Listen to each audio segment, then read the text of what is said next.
So, man, long awaited back, and you know, we're making our return. Football season's back. This is our time to shine. Y'all know what time it is, man. When the gridiron gets going, when the lights turn on, we're ready to go, and we're making our return.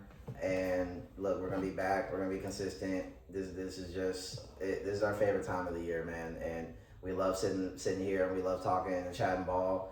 And we're just excited. We're excited for this year. I mean, we've already been doing it like off camera. Like we've been going over, and we're just having like hour talks just off to the side. Like it don't even start off that way. We just start talking.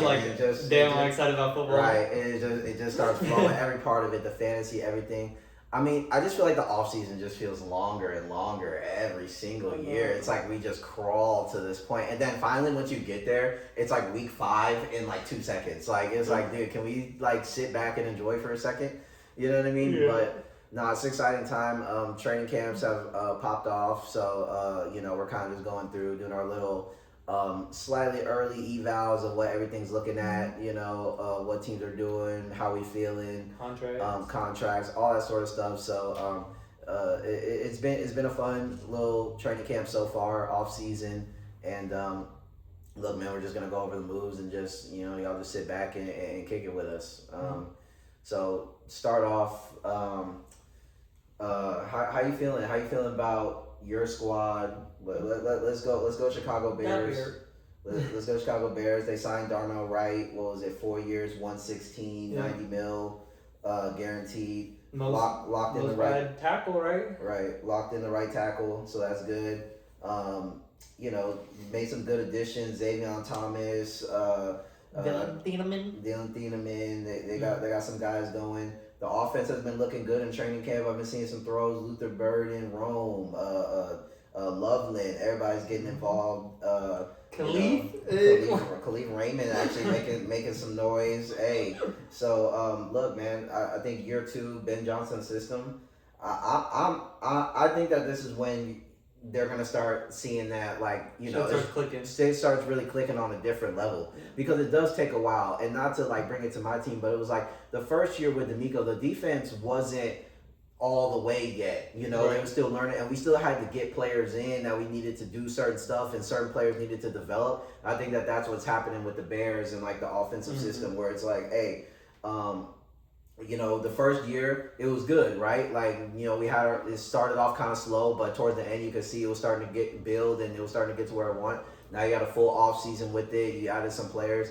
I think that this could be a year where the Bears are definitely a top 5 offensive unit, and that's not any slouch. So I don't know, like what you've been seeing though in the who you like in camp. I think it's really all the same thing. It's kind of the same thing that you're saying with the Texans. Like, once they got the players that are fitting the vision, it's starting to click a little bit better. You're right. Like, it just makes sense. Everything, all the things that we were rehearsing last year with fucking whatever his name was, Zacchaeus, dropping shit. Like, that's going to work a lot better for Raymond, who already knew the system, that worked decently as like a little piece here and there. Just every once in a while, put him in there. And I think it's exactly what he's in shaping it to be. Like, 3 tight ends that can all beat the threats on blocking or receiving. 2 running backs that are really good. I do like that dude that y'all drafted. I think that he's gonna come in. Caleb was hype about him too. He was like, we got a third one that y'all know. Right. I like him. He was somebody that I was looking at. So. And Xavier too. I mean. Yeah. Those are really. You know me. I'm an LSU guy. I like Xavier a lot. And he was the best receiver on the Tigers last year. For sure. Yeah. I mean, he's insane, and I've been seeing his training camp shit and his pressers and stuff. He seems like he's like really locked in. Like the same feeling I got about Luther last year when I would see his camp footage, and like he didn't really do much camp work because he was injured, but like just the mentality of every day going in there trying to get better, saying the right things, doing the right things. Like, even if you mess up, making sure that you're trying to go back and correct, and just be attentive at all times, and looking for help. And I feel like it's going to bode really well. Like, everybody that we drafted, we kind of picked up somebody to go with them that, like, that's the exact same play style, but they're a vet presence that can kind of pass down all the extra little tools like Raymond to Xavion or Roush and Komet. Right. And because Loveland's a different type of tight end than them. Right. Like they're more blocking and then they have the upside receiving. Right. Yeah. To get vertical. But he's more like Komet than Loveland for sure. Right. And then Thieneman, we got Kobe Bryant. It's like Malik Muhammad, we already had Jalen Johnson. I feel like everything is being set up intentionally, and it's been a while since everything's clicked like that. Like the offensive line looks good, the defensive line is getting pressure and stuff, but everybody's just moving consistently and moving together, and that's what you got to see. How do you feel about that D-line room, how they're looking in camp? I haven't been paying too much attention, but I know that's probably like one of the weaker units on the Bears or whatever. Probably the weakest. Probably. Yeah. So how do you think that they're gonna do like in the season? There's some guys that I like still on there. Grady Jarrett. I think that Sweat's gonna have a better year. I like Booker. So definitely some guys that I think that can kind of take a step forward who maybe didn't have like a bad year per se. But I think that they can have a little bit more pop, a little bit more sacks.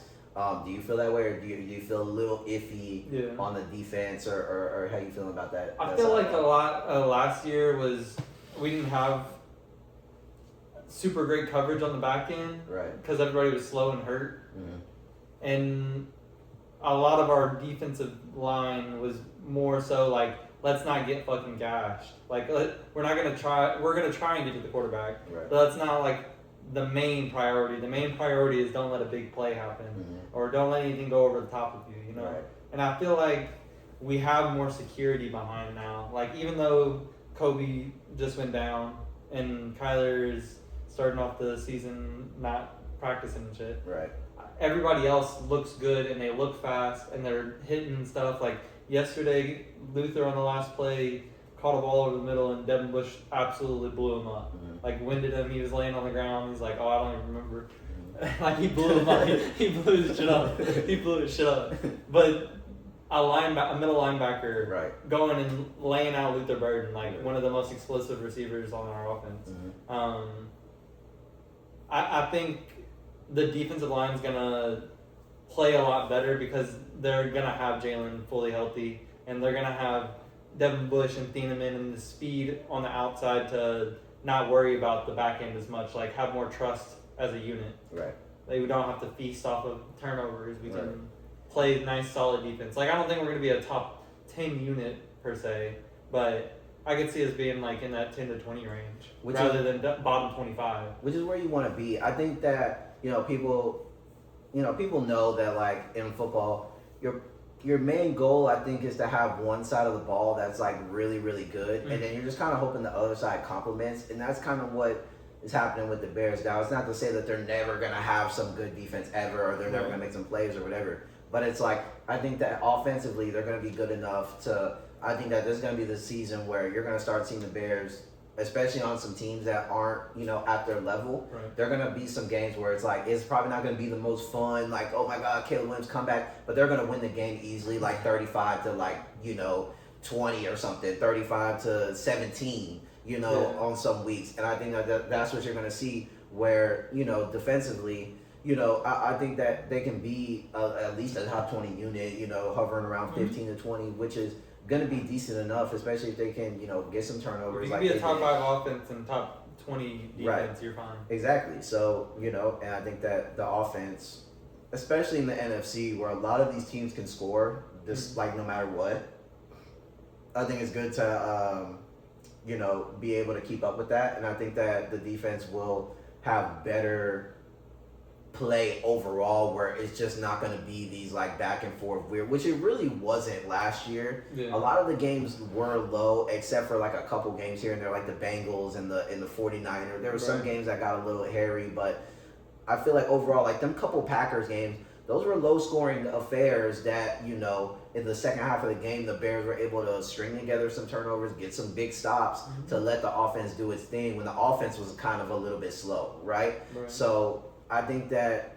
we could definitely see a lot of that this year. I think that there's a lot of better guys. I hate that Kobe went down early, but he should be back, before midseason, and continue to roll. And I like the other guys on the team, Malik Muhammad, Jalen Johnson. I think he's gonna have kind of a resurgence year. He's gonna be healthy. He's a pro player. And I like what the other guys are doing. And Rome looks really good too. I think people are sleeping on that. I think Rome is going to be back to form. I mean, all the videos I've seen of Kemp, he looks explosive. He looks ready to go to me. Yeah. You know what I mean? And he was number one beforehand. Right. I mean, people forget that first half of the season what Rome Odunze was really doing. Like weeks 1 through 7, he was like literally. It was him and Quentin Johnston and what's his name from the Bucks? And Buka. It was it was literally them three, and it wasn't even close. And not like JSN wasn't even close. No.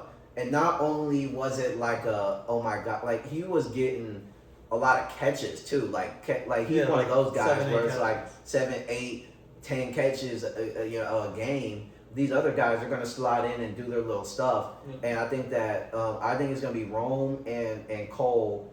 Loveland. Rome and Loveland, I think, are gonna be the leading kind of get a bunch of catches guys that you could potentially your 8 to 12 a game. Right. Yeah. Those are going to be the guys that I think that you could consistently get in fantasy or whatever, and they're going to actually do something all the time. I think that when you get a little bit like Luther Burden, those are going to be he's going to be like a good flex guy where it's like he might not get a bunch of catches every game. I think he'll get more than he was last year, but his impact on the field is what's going to be what's going to be crazy. Because he can get 8 touchdowns, right? He can get 8 touchdowns. Maybe he only has, 900 yards or something like that, but it's going to be really good, explosive plays, big time chunk plays, scoring plays, so you know what I mean. So, but I think Rome gets back into his bag. I'm really excited about Rome, and you know how I feel about Loveland. I think that Loveland's going to be really, really good. He's going to be disgusting. I mean, he's already mossing people and shit in practice, bruh.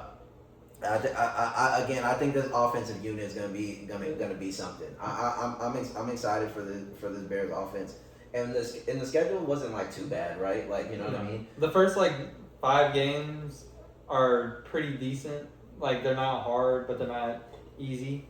It's really just about the division. Yeah, the division, but I feel like the division's weaker than it's been in a long time. Overall, just as far as consistency for the whole team, right. The Packers have good players. And they have a good coach, but they're not consistently great, or they're not consistently good. Right. They're just in up, spots, how we were last year. They're up and down, And the Vikings, we don't know what it's gonna be. I think it's probably gonna be pretty good, honestly. But I'm not as bullish. I think the training camp looks good too, though. That's the thing. I know, but they're kind of one of those training camps where I'm kind of taking with a grain of salt, and I know that we're kind of gassing our teams here. Because, I'm about to go and, we're about to talk about Texans. I'm about to gas everything. But, I just think that Kyler's one of those guys that in practice, it looks really good. And some of these, I'm not nitpicking. When you can play at half speed. But some of these look like they're about to be set. They're getting to him and he's doing something where they're letting the play go and then he's getting something. Where I think in the game, a lot of these would be sacks. I don't know. But it's not going to be as bad as it was last year. No. Which is, gonna keep them competitive enough. I think the best other team in y'all's division is Detroit. I think that they have so many people that are injured or dealing with some kind of investigation, and you know what I mean. I feel like they're still gonna be good. They still have Gibbs and stuff and Amon-Ra, but Laporta will be back. But J-Mo, I mean, I still feel like their defense is not anywhere near the same. No. Level that anybody else in our division, not even the Bears. No. I feel like their defense looks scarily bad. Yeah. I'm not in love with their defense. I like a couple players on their defense. I think Branch is going to be back, and what he brings. He's a heavy hitter and all that stuff. And they got some guys in the linebacker room. I think they're pretty good. And then Hutchinson. Well, Anzalone left. I know Anzalone left, but they still got some guys in the linebacker. And then Hutchinson is a wrecker, so you can never kind of count him out. But I think that the Lions have one of those Patriot schedules last year where their schedule is really, really super favorable because they were 3rd place or whatever. Yeah. So they have a really easy schedule. So I think that maybe not when it comes head to head. I think head to head the Bears are going to be able to do what they need to do. But I think that as far as the season, I think that the Lions can strip away a lot of wins because I even saw not only is it favorable, but a lot of their games are indoors, even the away games. So it's that's where they kind of make their. So it's I can see them having a Patriot type year from last year where they win like 12 plus games. Probably because they just didn't really play that many people. Right. And then in the division, I think that they could beat a team like Minnesota at least once, and then Packers at least. You know what I'm saying? If they split with everybody at least, like they could be. You know what I mean? So I think that they're like the biggest threat just because of all the stuff behind it. Yeah. But I don't think that. Their defense is lacking for sure. Offensively, they should be pretty decent though. But it just depends on. Because I think the play calls were a little iffy last year. I mean, they lost their head honcho when it comes to plays, so it's like, I don't know. Sorry. But to get back and on a lot of the extra coaches and shit. Yeah, and a lot of extra coaches. Aaron Glenn, I don't think that he should have took. I mean, half of the offensive staff was left with Ben Johnson. Yeah, and then on the defensive side too, like Aaron Glenn, he's a really good defensive coordinator. I think. I know it doesn't look like that. It just didn't get a fucking turnover last year or whatever. But I think he's too worried about the quarterback situation. Yeah, it's hard to be the coach of the Jets, and I know it's like kind of like giving it. Like, I'm not trying to give him any grace. I think that he had his issues for sure, but it's just not easy when the quarterback situation is abysmal. And then you give up two of your best defensive talents halfway through the season. And like that probably wasn't really his choice because he's the coach. He's not the GM. You know what I mean? Like coaches just kind of got to work with what they got. I doubt that they really ask for his advice on Glenn, you want to keep Sauce? Right. It's like you want to keep Sauce and Quentin Williams, the two best guys. You want to keep them or you want to trade them and we get nothing. Okay. Like it was just a rough go, but I think that when he was defensive coordinator on the Lions defense looked a lot better and it doesn't right now. And I think the offense it's still weird. And Dan Campbell, questionable calls in the middle of the game, especially when it gets close. Yeah. He's going for it on fourth down every time. I'm a gunslinger. I'm Dan Campbell. Okay, well, when it cooks you, don't look around at us. Like, you know what I mean? Like, and then he's all like, well, it's like, dude, you can't go for it every fourth down. You can't just do live by the gun, stuff. Die by the gun. It's just stupid, bro. Lock in. Like, you know what I mean? You just can't do a lot of this dumb shit. So it's like... It's crazy because they have an insane kicker, too. Right. It's like, dude, just kick, punt. It's fine, bro. Like, we get it. Y'all offense is explosive, but there's some points where you just got locked up, kick the ball. Like, it's just, I don't know. So I think a lot of that. But to get back to the Vikings specifically, I do like how they look in camp. They do look really good. JJ and Addison's been cooking. And I think Addison's the one that really has that connection with Kyler Murray. I think that Addison has a really good year. And I think Hawkinson gets back in his bag because I think Kyler really likes to target the tight ends that are kind of in the flat underneath. Unless you know what I mean? McBride. Unless it's McBride and you're only going to get 3 catches. But I still just don't love Kyler, man. I don't know, man. I'm just not a super fan of him. I don't think he's trash, but I don't think that he's great either, and I think that Kevin O'Connell's a good coach, and I think that they're going to win a lot of games because of the good coaching and because their defense is going to still be really good. And, all that stuff, Brian Flores. So it's like the defense will keep them in games. I think the offense has enough talent to win a lot of games if it's going against a shitter or whatever. Right. But it's like I just think in these heavy competitive games, especially once it gets cold and stuff like that in this NFC North, I'm not really loving the Vikings against any of these other teams in my opinion. Like I just think that if it's cold and it's in Green Bay, I'm taking Green Bay, I'm taking the Bears, I'm taking the Lions. Like I just don't believe in Kyler in these hyper competitive games. We've seen this dude be literally not good at all. Like and against bad teams last year against the Saints when he was playing early in the season. Bro, they sucked. They had a good first half, and I get it's the Cardinals, and we're talking about Cardinals, but it's like it comes down to Murray's play. He has like a good quarter sometimes, and then the rest of the game, he's doing nothing. They're going 3 and out. He can't see certain parts of the field because of his height. I'm not trying to get on him about it, but it's like he's got to get to make it the fourth quarter like Caleb, so it actually matters. But then it's like he's not really that clutch sometimes. Like I get it, Hail Murray 10 years ago with DeAndre Hopkins, who's coaching in college football now, by the way. Like he's also one of the best go up and get it receivers ever. Right. So it's like, okay, we get it, Hail Murray, but that's the only like moment accolade that this dude has in nearly a decade of playing in the NFL. No playoffs, no nothing. It's just like, what are we doing? It's like there wasn't every single time. I get the Cardinals had some bad coaching and stuff, but it wasn't every single time where they had like some shit team. Right. They had at one point they had J.J. Watt still. They had, and I get J.J. Watt was in the back half, but they had him, DeAndre Hopkins, Hollywood Brown. I mean, they've had guys, and then even now the Cardinals team, like offensively, it should still look pretty decent. I mean, they've had some decent backs. Marvin Harrison Jr., Michael Wilson, McBride. I mean, it's like you can't tell me that this is just some dog shit like Raiders type situation. It's like it's pretty decent. Like, you know what I mean? And you can't do nothing. I don't know, man. He's lost a little bit of the athleticism. That was kind of the thing where it's like, oh well, at least you can scramble and get first. It's like I feel like after he tore his ACL, he hasn't really been as explosive. I don't know, man. I'm just not sold on Kyler's bringing us to the promised land. He's gonna be the next Darnold type. It's like the difference between him and Darnold is Darnold's actually like over 6 foot and can like sit back there and actually rip some dots.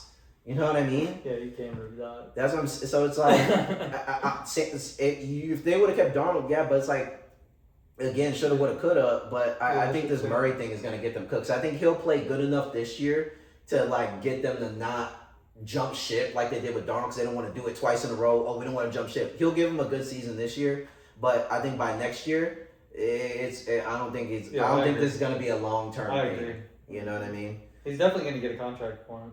Yeah, he's gonna get an extension, a 2-year, 3, whatever, because he's gonna play okay. But there's questions. He's not really like a leader guy. No. Like, I mean, it's so many things I could get on when it comes to this guy and just his play. Low key, Justin Fields has a better highlight tape than him. That's what I'm saying. It's like we're really getting down to it. I mean, like, what's the difference though? Like, Justin Fields has big runs and has had big plays and stuff like that. Has never really done anything other than that. And same thing with Kyler. But Kyler Murray's supposed to be this like, oh, we must believe he's gonna. It's like, dude, I don't believe it. But I guess we'll see it once the season starts. What they do and what they look like. But I think that this could be. I don't know. I'm just not. Oh my gosh! Bears walk through or cakewalk to the division. Yes. I think that they're gonna be mid. I know you think that they're gonna have like some 14-win season. I don't think so, bro. They always do, bro. It's 12 to 14 easily. Right. I don't understand. It doesn't ever make sense. They were last place, weren't they? So it's like maybe no, I don't know. No, they were last place. Yeah. Yeah. So if they were last place, then they're probably got like a last place schedule. That's probably shit. So they can probably munch on that. And that's what is Kyler really good against shit teams? Yeah. I'm telling you, bro. He'll probably get them to the wild card. He's not gonna have a great season, but they're gonna win a lot of games. Yeah.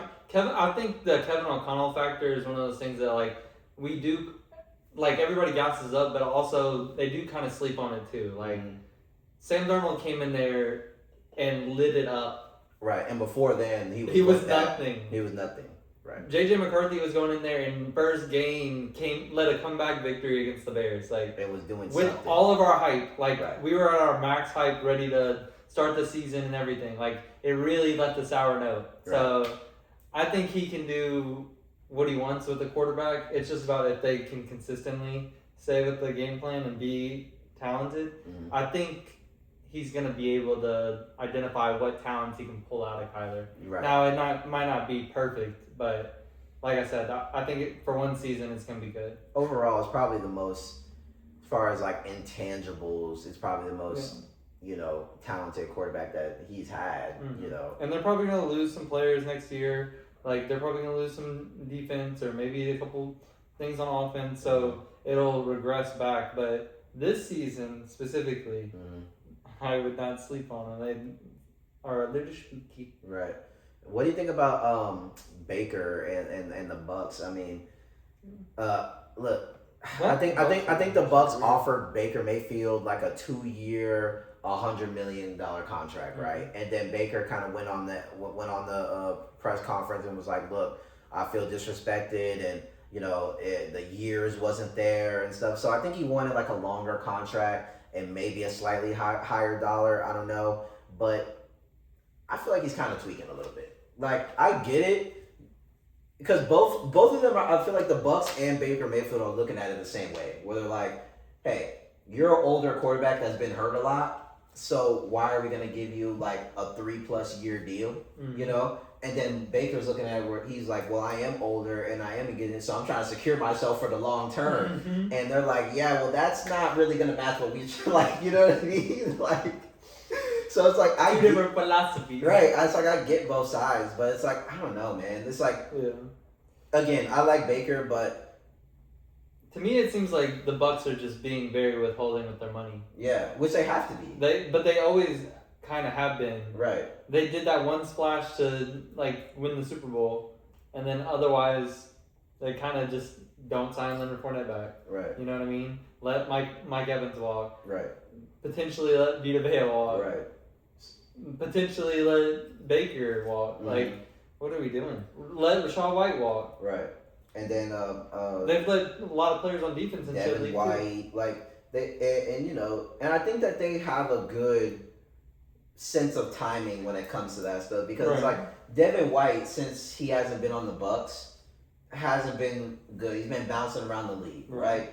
And Mike Evans, I think that we've gotten the max value out of Mike Evans as a Buccaneer, right? He's gotten 1,000 yards every season. We get it.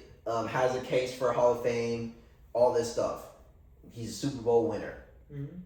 But towards this back end of his career, the past 2-3 seasons, he's not been healthy. He's not been healthy the whole entire season. Right. So why are we going to keep giving this dude like it's like respect to Mike and all this stuff, but it's like why are we going to keep giving this dude a huge cap hit when half the season you can just bank on this dude missing at this point in his career? We've seen it the past 3 years. But at least he's gonna get 1,000. Yeah, force feeding, see, and that's a bad thing too, because then he comes back, right? Like last year, I think the Bucks had something cooking with Emeka running the primary routes and all that stuff. He was looking absolutely insane, and everybody else falling in line from that. But then Mike comes back, and now we have to force feed Mike, so he gets 1,000. Mike has to get the ball now.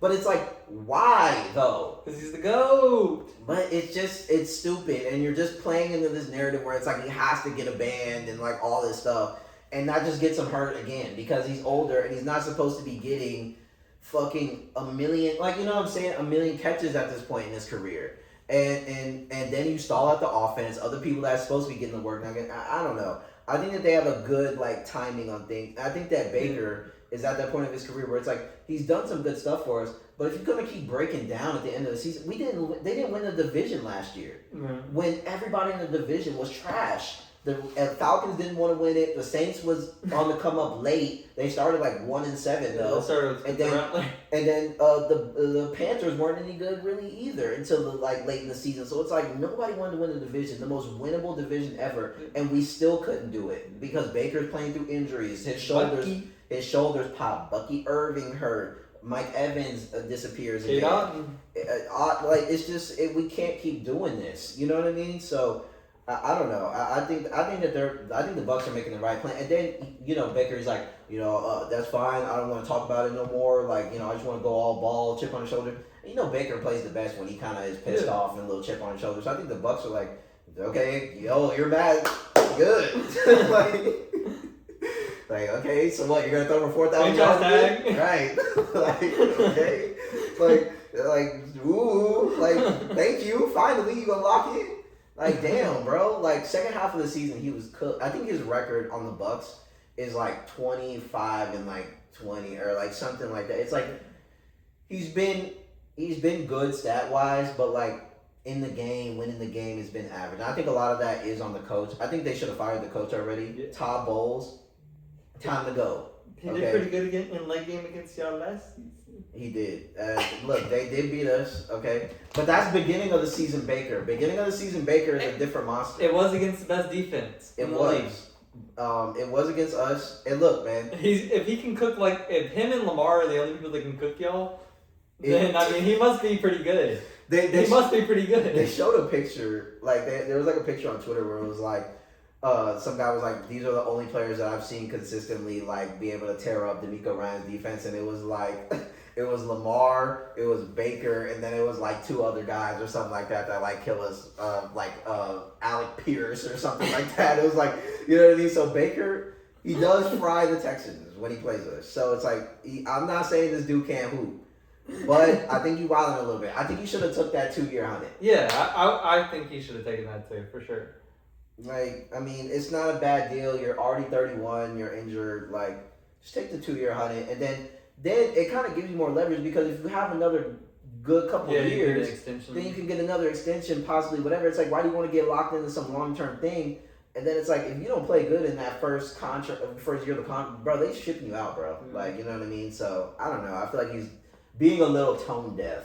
You know, I think But who do you think wins that division, NFC South? The Saints. You like Saints? I like the Saints too. I'm just being a homer about it, but I honestly believe Low-key. it though. You know. But I do too. Yeah.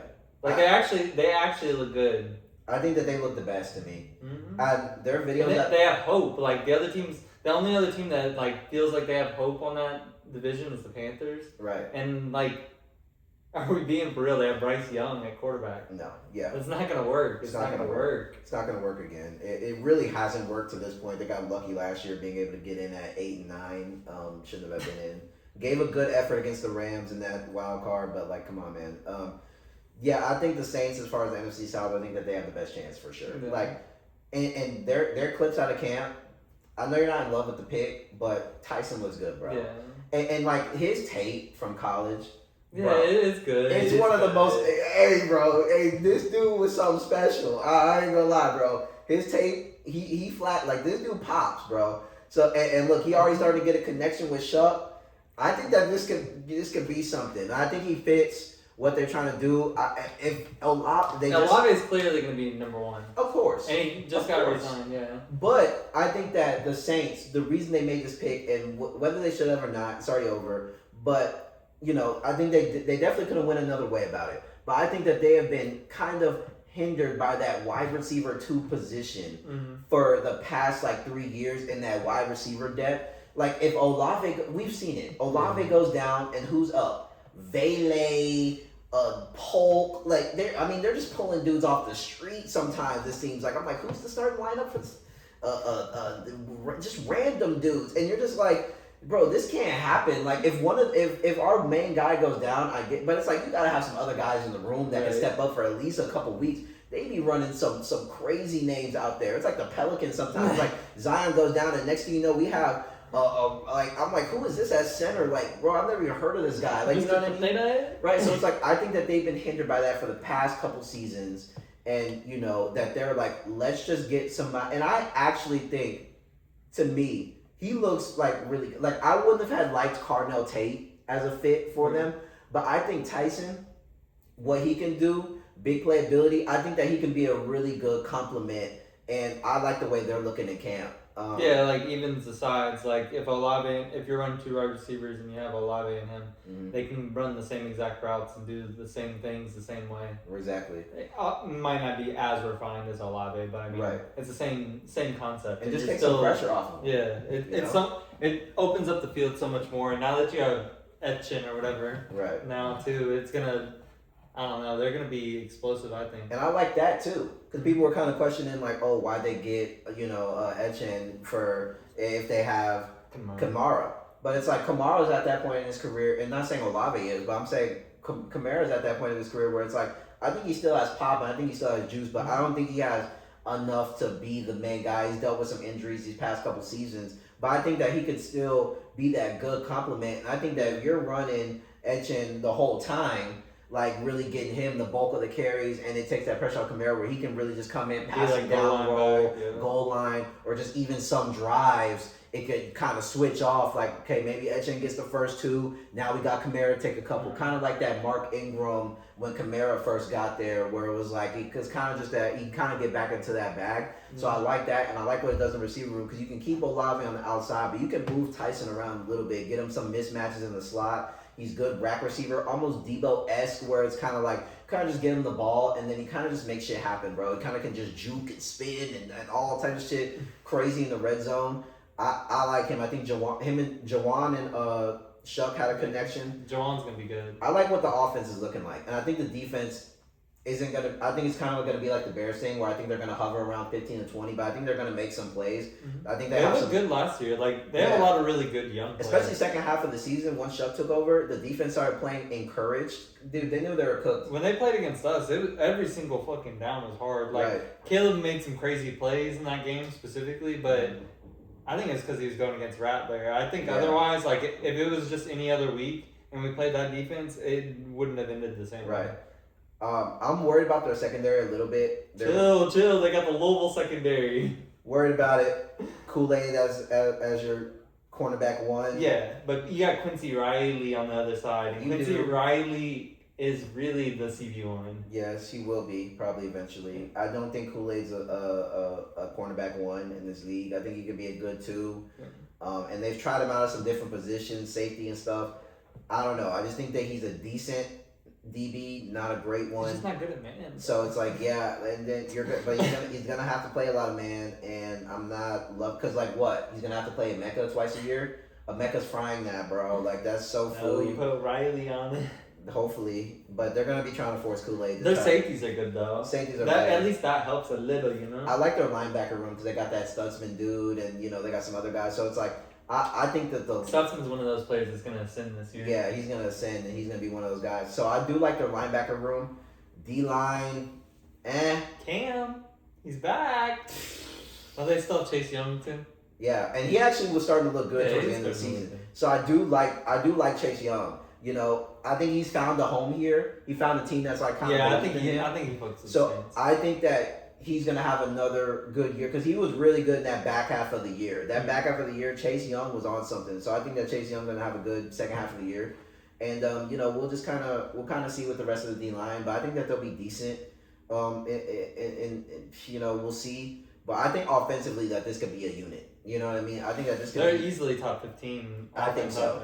I think so. And I think that Shup, year two, yeah, he's going to look good. And then again, bro, they have a good coach that has like a good offensive mind in Kellen Moore. We seen what Kellen Moore was able to do with the Dallas Cowboys. Like they're one of the best offenses when he was calling the plays. He's a good offensive minded guy. So especially in a system like this too, where you have like two good receivers and a running back. Like obviously it wasn't with Pickens or whatever, but like they've always had that kind of idea where they have a tight end and a receiver that are elite, and then you have a running back that you feed a lot, and then you have your other guys that you kind of parse the ball out to. I feel like it's really, really gonna cook. And I think Kamara, if they finally use him in the pass game, it will actually flourish. Right. Because that's what he's good at. That's his best thing. His best thing is the passing, and he needs to get more involved in it. I think that him not having to run in between the tackles every single play will save him and will keep him fresh for the passing down. I think he had like 10 or 15 catches last season. Yeah. That's unacceptable. No, it's not. He was getting like 100 easily. Right. And he needs to have at least 50 catches this year, I think. Easily. You know what I'm saying? And I get it. He'll probably lose some catches to, Etchen, because he can catch some passes too. Yeah. But, I think he needs at least 50 passes. Just got to implement him more. Right. Just got to implement him more. And, he's a Saints guy. I mean, he's had chances to, get traded to another team. He doesn't want to leave. Yeah, he specifically says, I'm not going He's he's literally not going to go to another team. So you might as well give him the respect, use him. And, he said, I will never play football again if it's not for the Saints. And he's being dead ass. If they traded him today, I dead ass think that he would retire, instantly. Yeah. You know what I'm saying? So he's not moving. He's not moving. He's not leaving the city. It's over with. So it's just use them already then, And I think that the Saints, I think that they'll be a 10-plus win team, which I think will be enough to win the NFC South with ease. Because I think the rest of the teams is kind of bullshit. Yeah. Falcons are still so many things going on over there. So many things going on. I mean, they re-signed Bijan. Cool. So you overpaid? Nah, not overpaid, but you paid a premium price for a running back. Right. That's the number one thing every team wants to do, right? So I don't love it, but I get they're kind of they're one of those teams to me that they don't really understand the big picture sometimes because they try to grasp on to anybody that they have that's really good, Julio, no, we must keep and all that stuff. So it's and I feel like they feel like that with Bijan, where it's he's our only thing that we really have that's consistent, so we have to keep. I get the mindset on that, and it wasn't a bad contract, but you know what I mean? Because where's the team at right now? You still don't have a franchise quarterback in Atlanta, right? Tua, he's already throwing diapers in practice. I've seen it. You got 3 left-handed shitters. Right, Penix, bro. Again, good college quarterback. I know they don't have Kirk anymore, huh? No, but the good college quarterback in Penix, but okay, whatever. Tua has some good moments, but we know he's not insane. I don't love this quarterback room, and I think ultimately it will sell them. I think they might have a good September where it's like, oh, Tua, the Falcon, you know how Tua is, where it's like the Falcons might start off 3-1 or something like that.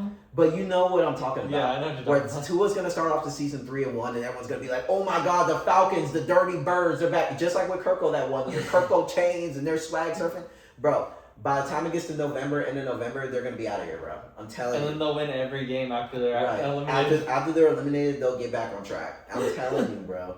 I'm telling you. I don't love the team. I do like a lot of the players on the team, though. I think that Pitts is looking pretty good in the offseason. I think that rookie Branch, Zachariah Branch, that motherfucker is killing it, bro. He looks disgusting. When they got him late, that was one of the ones where I was like, they got him late? Bro, he is nasty, bro. I don't know how he fell that far. Bro, he's killing in camp, bro. He's destroying everybody. Like, this dude is insane. And their DB room is crazy, too. Right, so they have both the Terrells. Like, defensively, they're good. And it's like, dude, he's torching everybody, bro. Their D-line's going to be a question mark, though. D-line's going to be a question mark. They lost that Walker dude, ACL, over with. And what's his name? James Pierce is still not and he's probably going to be suspended, beginning of the year. He might be suspended the full season. I think I was seeing that's the common consensus. Really? I mean, well, they thought the same thing about Rashid, and he didn't get... Yeah, but that's the Chiefs. It is the Chiefs, yeah, I know. This is the Falcons we're talking about. Yeah, I think it's going to be a lengthy suspension. I could see at least 8 weeks for sure, at minimum. So, and then they lose Walker. So, man, I'm not in love. They do have Zach Harrison, who's really good, D-tackle, but... I like the... what's his name? Diablo or something like that, their linebacker. Yeah. He's really good too. Yeah, I think their linebacker room is decent, and I do like their secondary. I think their secondary is actually a good unit. I think the Terrell brothers are going to be really good. Watts is really good. It's Jesse something? Jesse Bates, he's still in the back. Yeah, he's still in the back end. So I think that they're going to have a good secondary. But I do like Branch. I do like their skill position players. I think Drake London looks good. Pitts looks good. It's gonna be down to the quarterback play, and the quarterback play is gonna be up and down. We just know it, bro. Like mostly down, and I feel like I'm waiting until they decide that they want to roll out pennies. They're not rolling. Because that's gonna be the part that fucks them up. They're going to, bro. They're Falcons. They're going to at some point in the season. I don't think he starts off the season. It's either gonna be because of a concussion. Hopefully he doesn't get injured, but it's probably gonna be because of some kind of thing like that. Right. Or he's playing like shit. Right. And they're gonna have to make a switch. Yeah. Have to test it out. And but what are we doing though? Because the team is this is why they fuck themselves.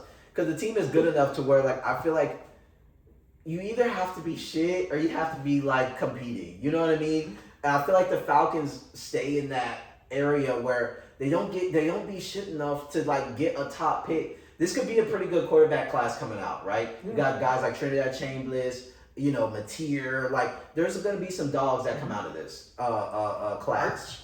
Right. So it's are we and I hate it because there's a lot of guys that want to win on this team, but it's how bad do you want to win? Because if you're thinking about the future, then, because both of these guys aren't the answer. Let's just, okay, Cal's at the bag. Surprise! Tua and Penix aren't going to be your long-term answer. I hope I didn't spoil it for anybody. But they're not going to be the guy for the next few years, right? So, what are we doing? You know what I mean? Can we just go back to Kirk? Make a slide for JJ McCarthy. Yes. No, don't go with that either. It's time for a new regime. Bro, they can figure it out still. No, man. I think it's over with, bro. Just chalk it, bro. You might have a chalk season, but I mean, hey, at least you have Bijan for 5 years more. In London, so if you have the choice to go after a quarterback in the offseason and you choose Tua over say a certain backup at the 49ers, what would you choose?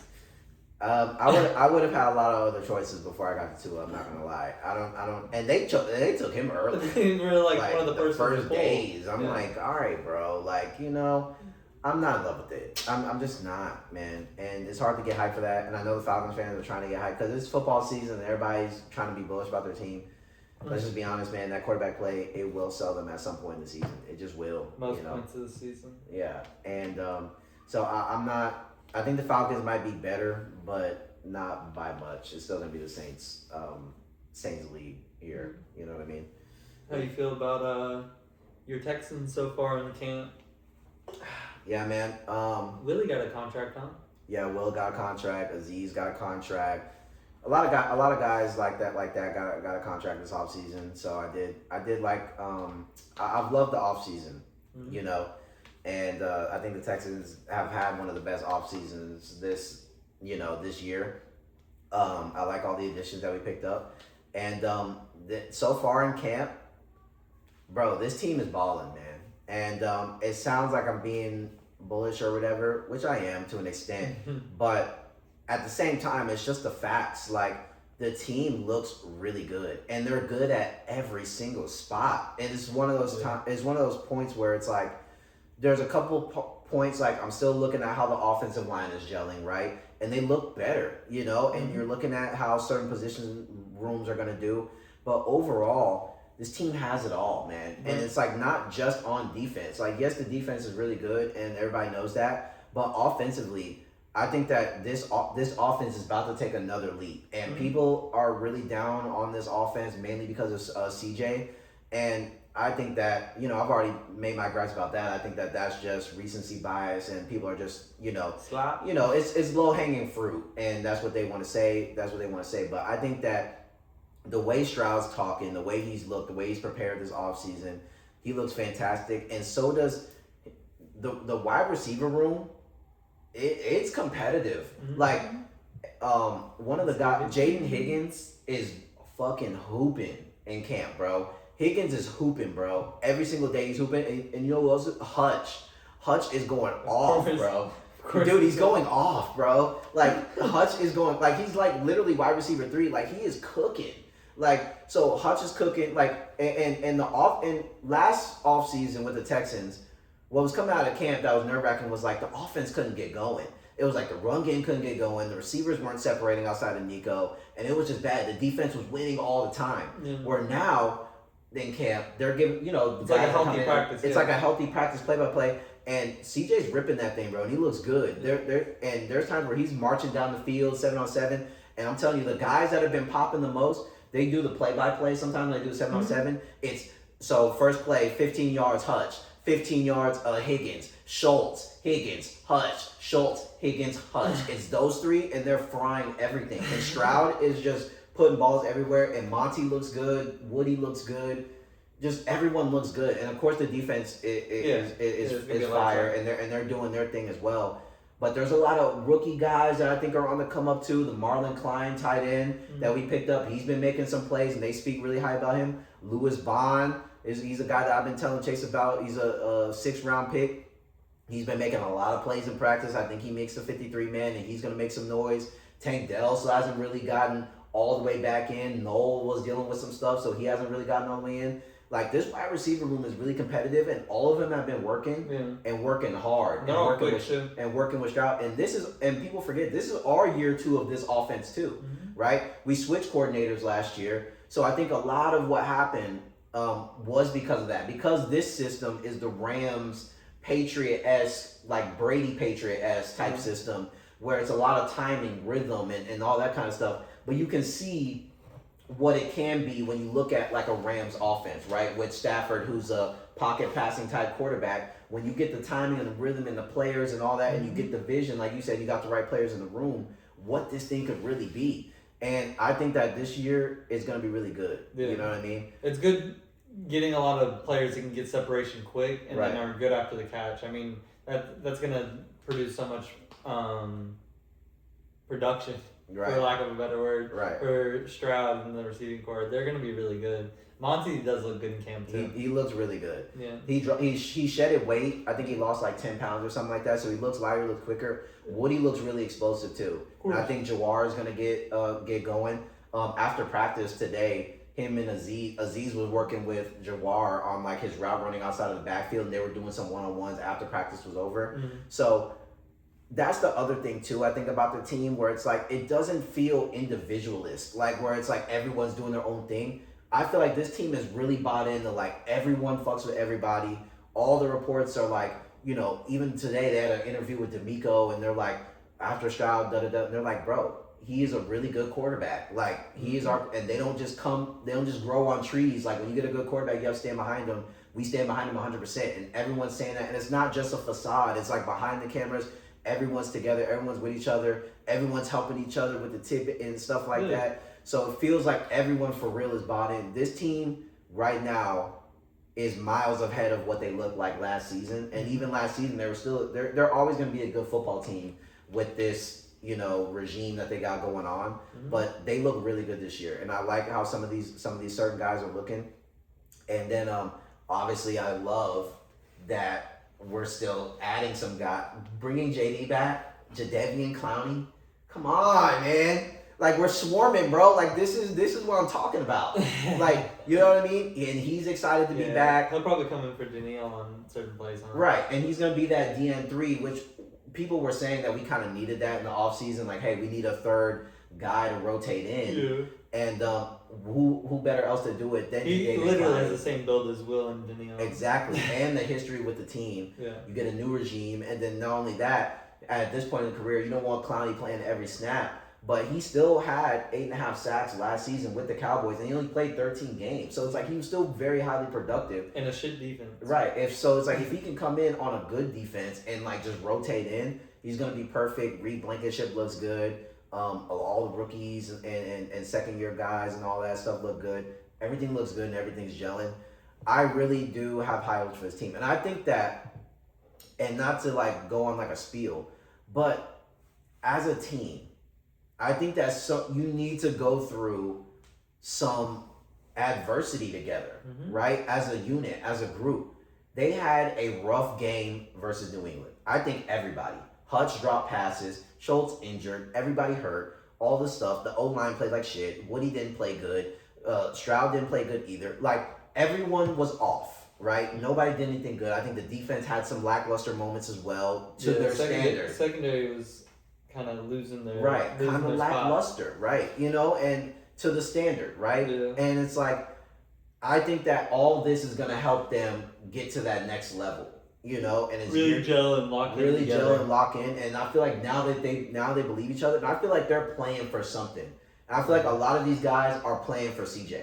Like, I feel like the locker room, when they ask about CJ, everyone is like, bro, CJ is the guy, bro. Like, have y'all not been seeing what he's been able to do? Like, are y'all really like, we get what happened, but like, bro, that like we're all behind like it's like the first time not having a first place schedule in how many seasons? Right, like, and they're like, bro, they're like, yo, again, we've seen on the videos, Schultz, all these guys are like, look, you can count them out if you want to, but I think that was perfect for him. Yeah. It sucked in the moment, but that was perfect for him. Sometimes in life, you need to get knocked down, to be able to climb back up and really understand who you are, and to put that dog back in you and all that sort of stuff.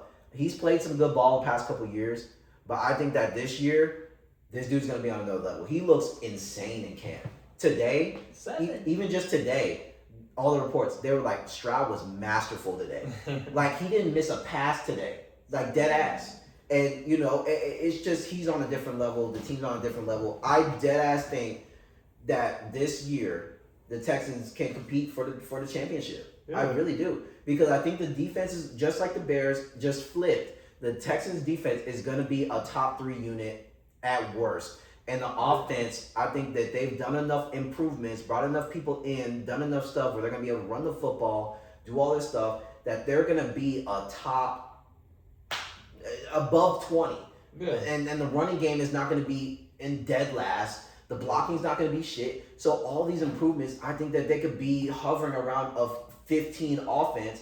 And the way they're talking, they think that they can be even better. They're confident in what they're doing. And I think that, I don't know. I think that they're going to shock a lot of people. And a lot of people are going to be spinning the block. Oh, man. Once I'm telling you, I think that they have a high looks good. They have a high chance of starting the year 6-2, 7-1. And dude, this was second place schedule, dude. There's a lot of shitters on this schedule. They start like the Packers, bro. They're gonna start off hot, killing people, and Stroud's gonna be cooking, and everyone's gonna spin the block by midseason. That's my hot take. Everyone by midseason. Oh man, dude, we all knew Stroud was a good quarterback. He just had an off game and da da da. You know how the media likes to do it. They just like to pick and choose when they want to support somebody. So hey, it's low hanging fruit, but it won't. Or it's gonna be he's a regular season quarterback. Right. Oh, in the regular season, but we're gonna wait until the playoffs and da da da. And look, man, it's fine. But I think that just like how I feel with all the other top teams, Bears and stuff, teams that are on the come up, the way that everything is in line from ownership to team to players, everything's in line. And their goal, they've been very loud about this, is we're not just trying to go to the playoffs, win a game, and dip. Yeah. We are trying to win a Super Bowl. Our owner, the Hannah McNair, the chick, that she was on the stage. We want to win a Super Bowl. Everybody, we want to go farther. Will Anderson, he was pissed after that game, bro. He's like, I don't want to keep stopping at the divisional. I want to go. Everybody on this team wants to go. So I think when you have everybody bought in, this team's gonna go. Mm-hmm. Hey man, you sleep if you want to, but get the fireworks ready, bro. And I think that. Woo! This defense is gonna be the best show on turf, boy. That's gonna be fun. Caden McDonald looks good. Like, Wade Wooders, bro. He's a freak, bro. He's a freak out there, bro. He's already doing the thing where he has his jersey and he's like showing his average. Dude, he looks like a fucking menace, bro. Him and he had a hit with somebody and they got in a fight. Like Wooders is kind of fire. Rutledge got in a fight with like a Z because Rutledge, our first round pick, the center. Bro, he has been on one, bro. He's been fired, like changing the whole line, getting them aggressive. Like, yeah, bro. Rutledge looks good. Everybody that were drafted was good. Like, dude, this team got some fire. They got some dog. Hey, what about Reed? Reed looks good. He hasn't really had no plays just yet. Not like big pops yet. No big pops yet. But I think that during the game, he gonna do something. He have his moments. Yeah. But I know I kind of went on a big spiel. I get very passionate about H-Time. But what do you think about the team from what you've seen and stuff like that? Pretty much the same, honestly. I mean, I really feel like Stroud has that redemption arc coming. Mm-hmm. And like I said, that second place schedule, even though it's only a second place, like rather than a first, it's not a big difference or whatever. Right. It is a pretty substantial difference. Like you're not playing the elite team. Right. Playing a couple of them.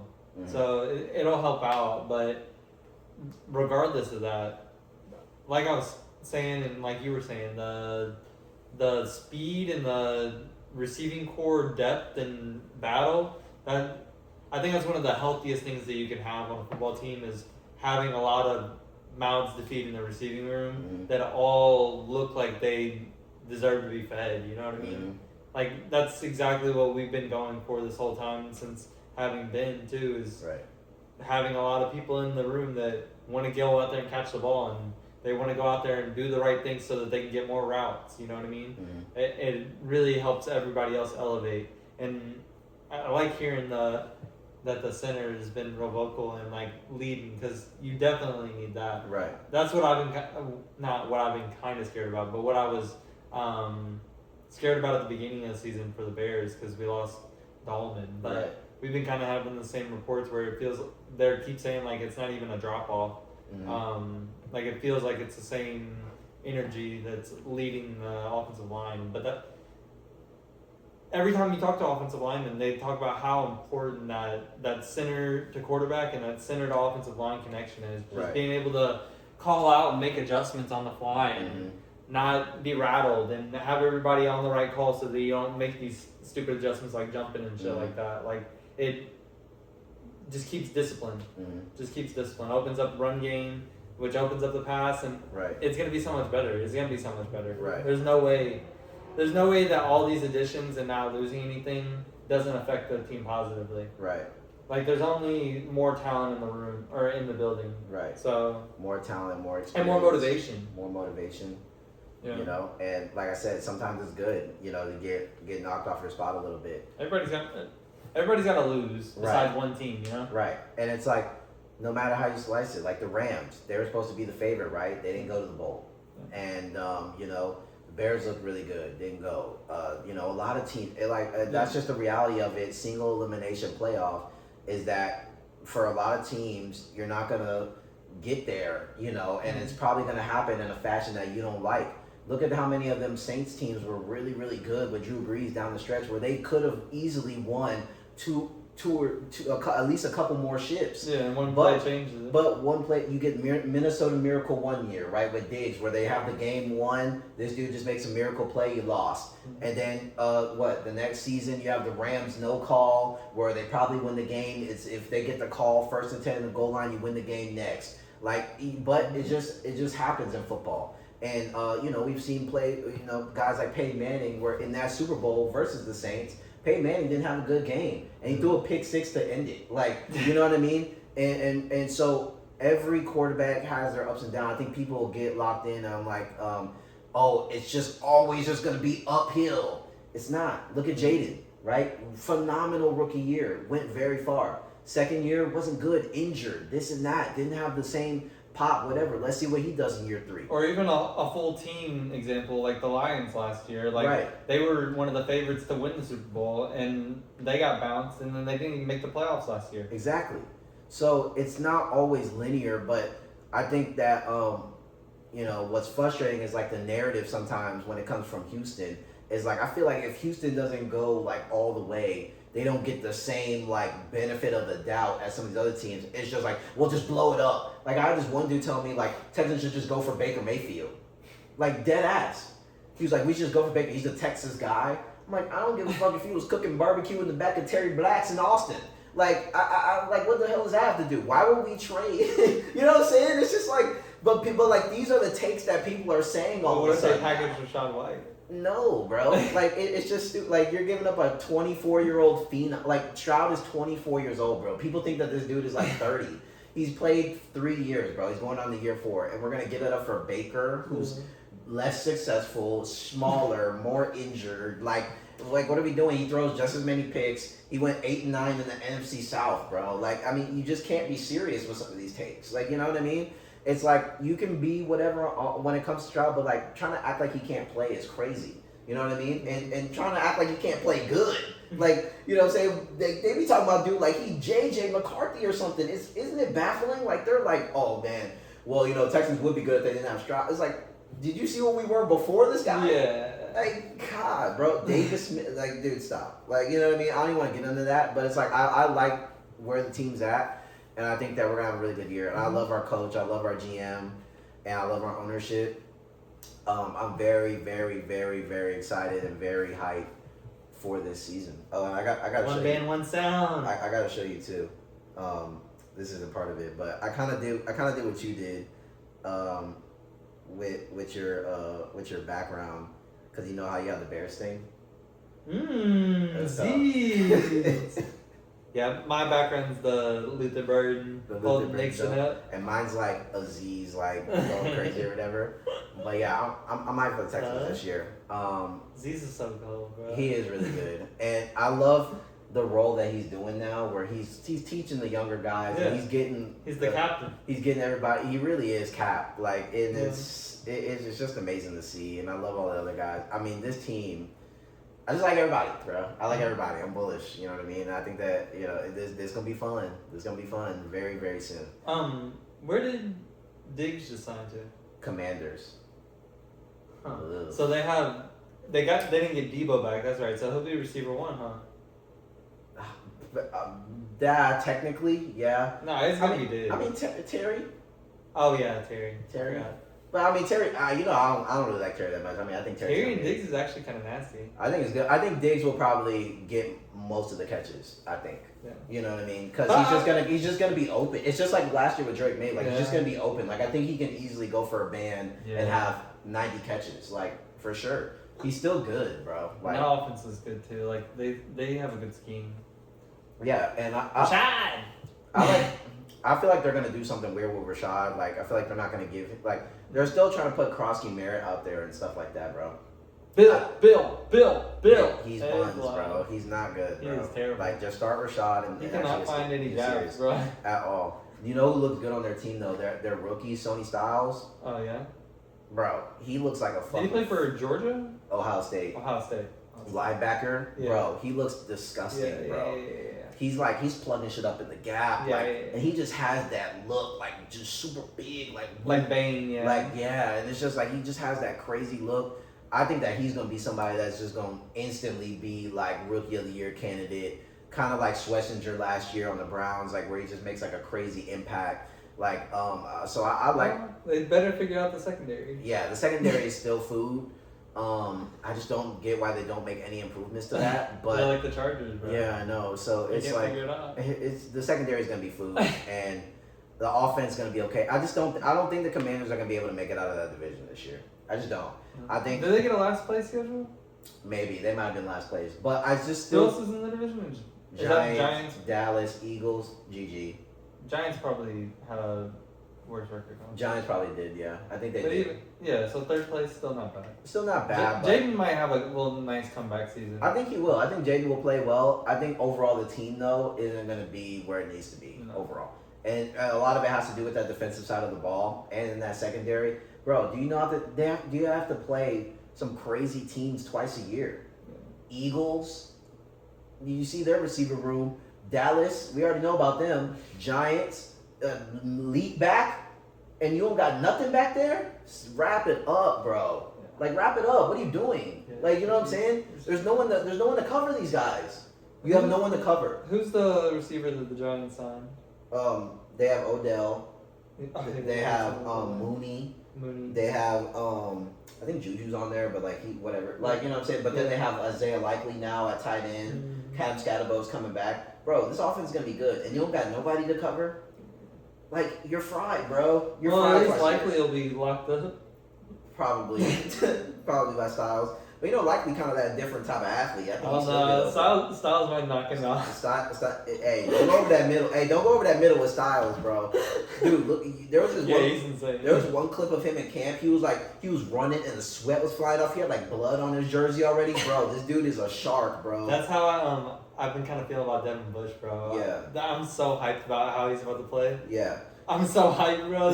I love having one of those players, bro. Right. People that can just tear your head off. Just tear your head off. And that's what Sony looked like for sure. But yeah, the Commanders, I'm not high on them. I'm not. What do you think about the Browns situation, bro? The quarterback situation or the team situation? I mean both. I mean, it's the same thing every year, but specifically the quarterback situation. Because honestly, and I'm not saying that this guy's the GOAT. Right? Like, you know how I feel about Shador. I thought Cam Ward and Jackson Dart were better than him, which they are. And, but so far in camp, Shador's looked the best, right? Watson.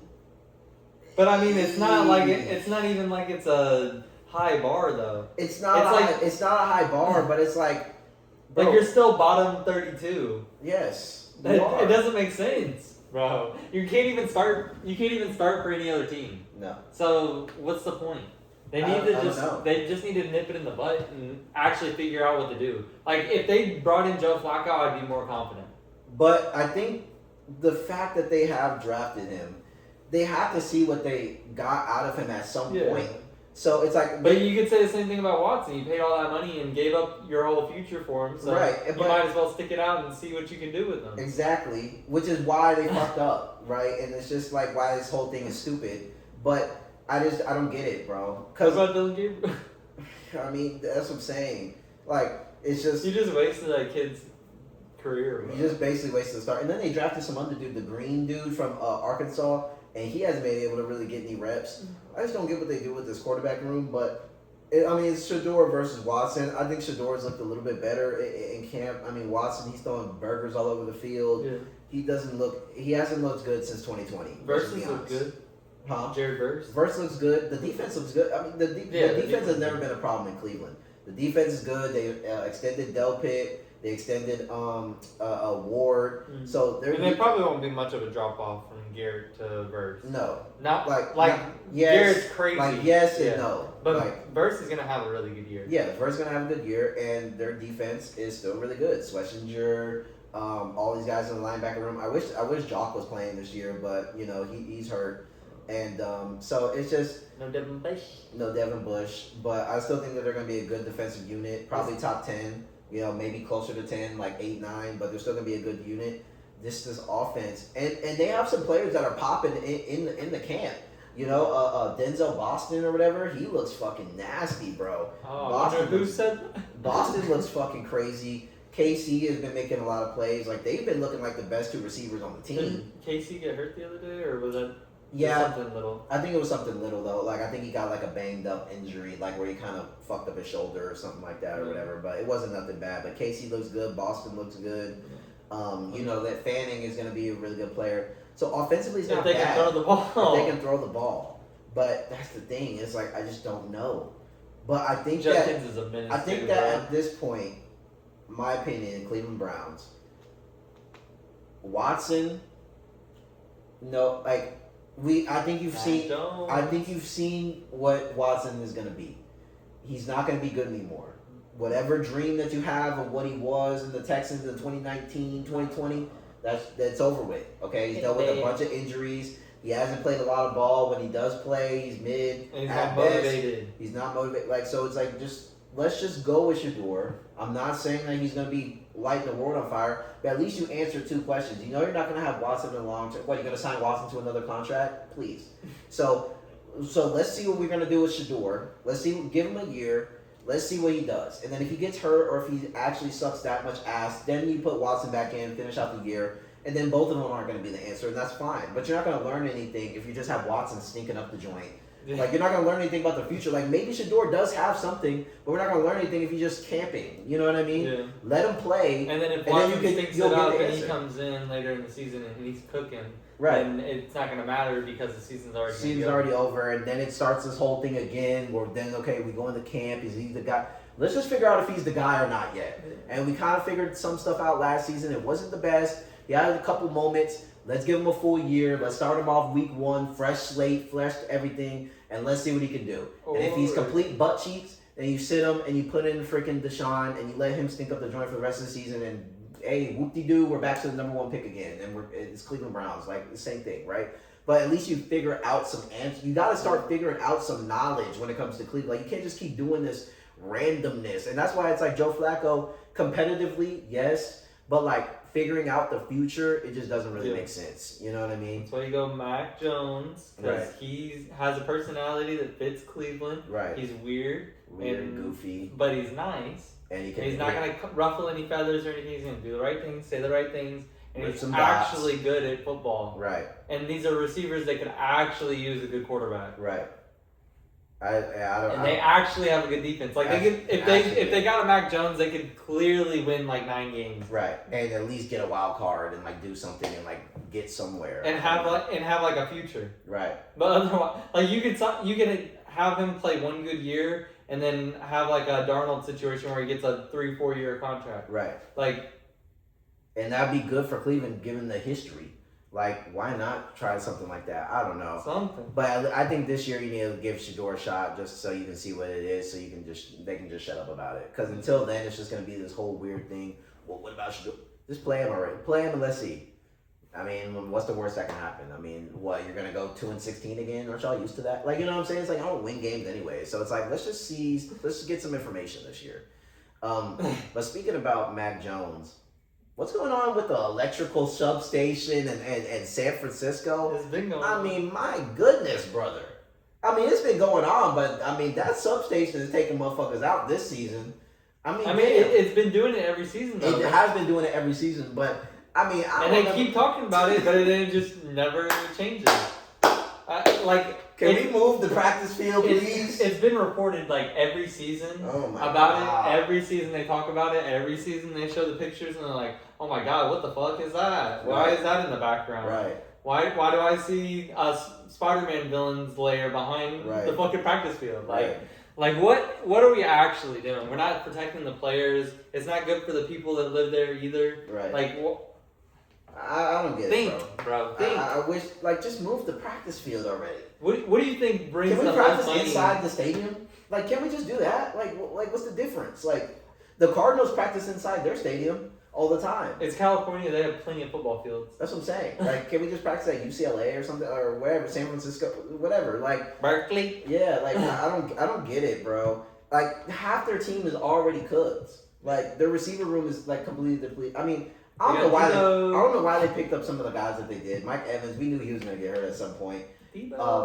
Christian Kirk, bro. I was trying to tell people last year, They think, oh, bro, like, why wasn't Christian Kirk getting involved? He was hurt all year. The Hammy King. He was hurt all year. He started the year hurt. He started the year off on IR. Like, this dude was hurt the literal entire year. Like, it's Christian Kirk, bro. He gets hurt. He has the hamstrings. We get it.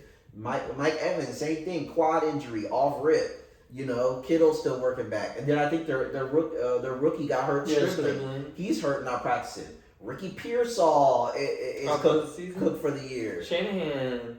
Shanahan. What happened with that? Like, it's just like, what is going on, man?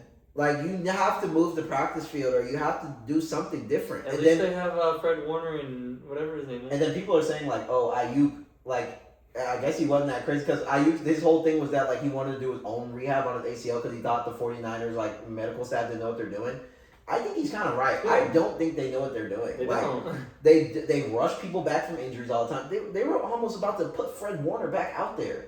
Like, he clearly wasn't healthy. He just fucking cooked his leg, like, literally in a bubble cast on a stretcher. And then, like, a few weeks later, you're trying to say, like, oh, yeah, he can run and play NFL football for 4 quarters.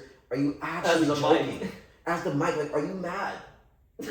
Like, are you actually even processing what you're saying? Like, I don't get this team, bro. I just don't get this team. They're going to be cooked. They're just so starved and thirsty to win meaningful football games that they just have to keep striving for it, you know what I mean? Which, I mean, that's not a bad thing on its own.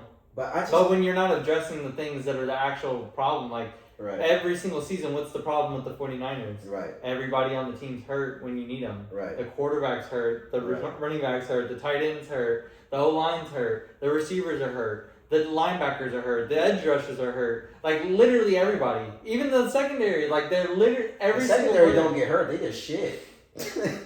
Last season they had injuries on the secondary. Though. They did. But they're still not good. Yeah, they aren't good. They have Bonga.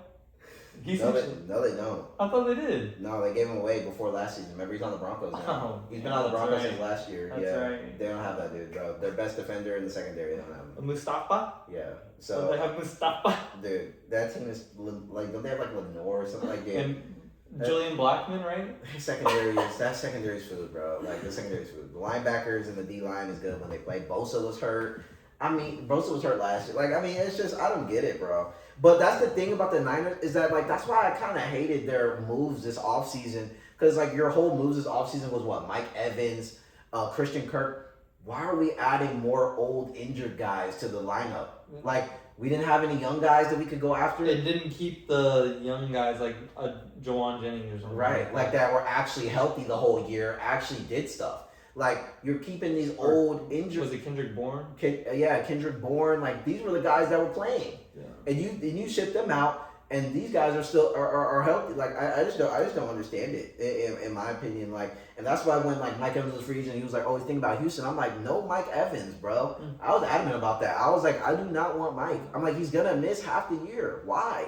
And then you got this electric station that's sucking up all the life out of the players. It's like, I don't get it, bro. I don't know what 49ers are going to do.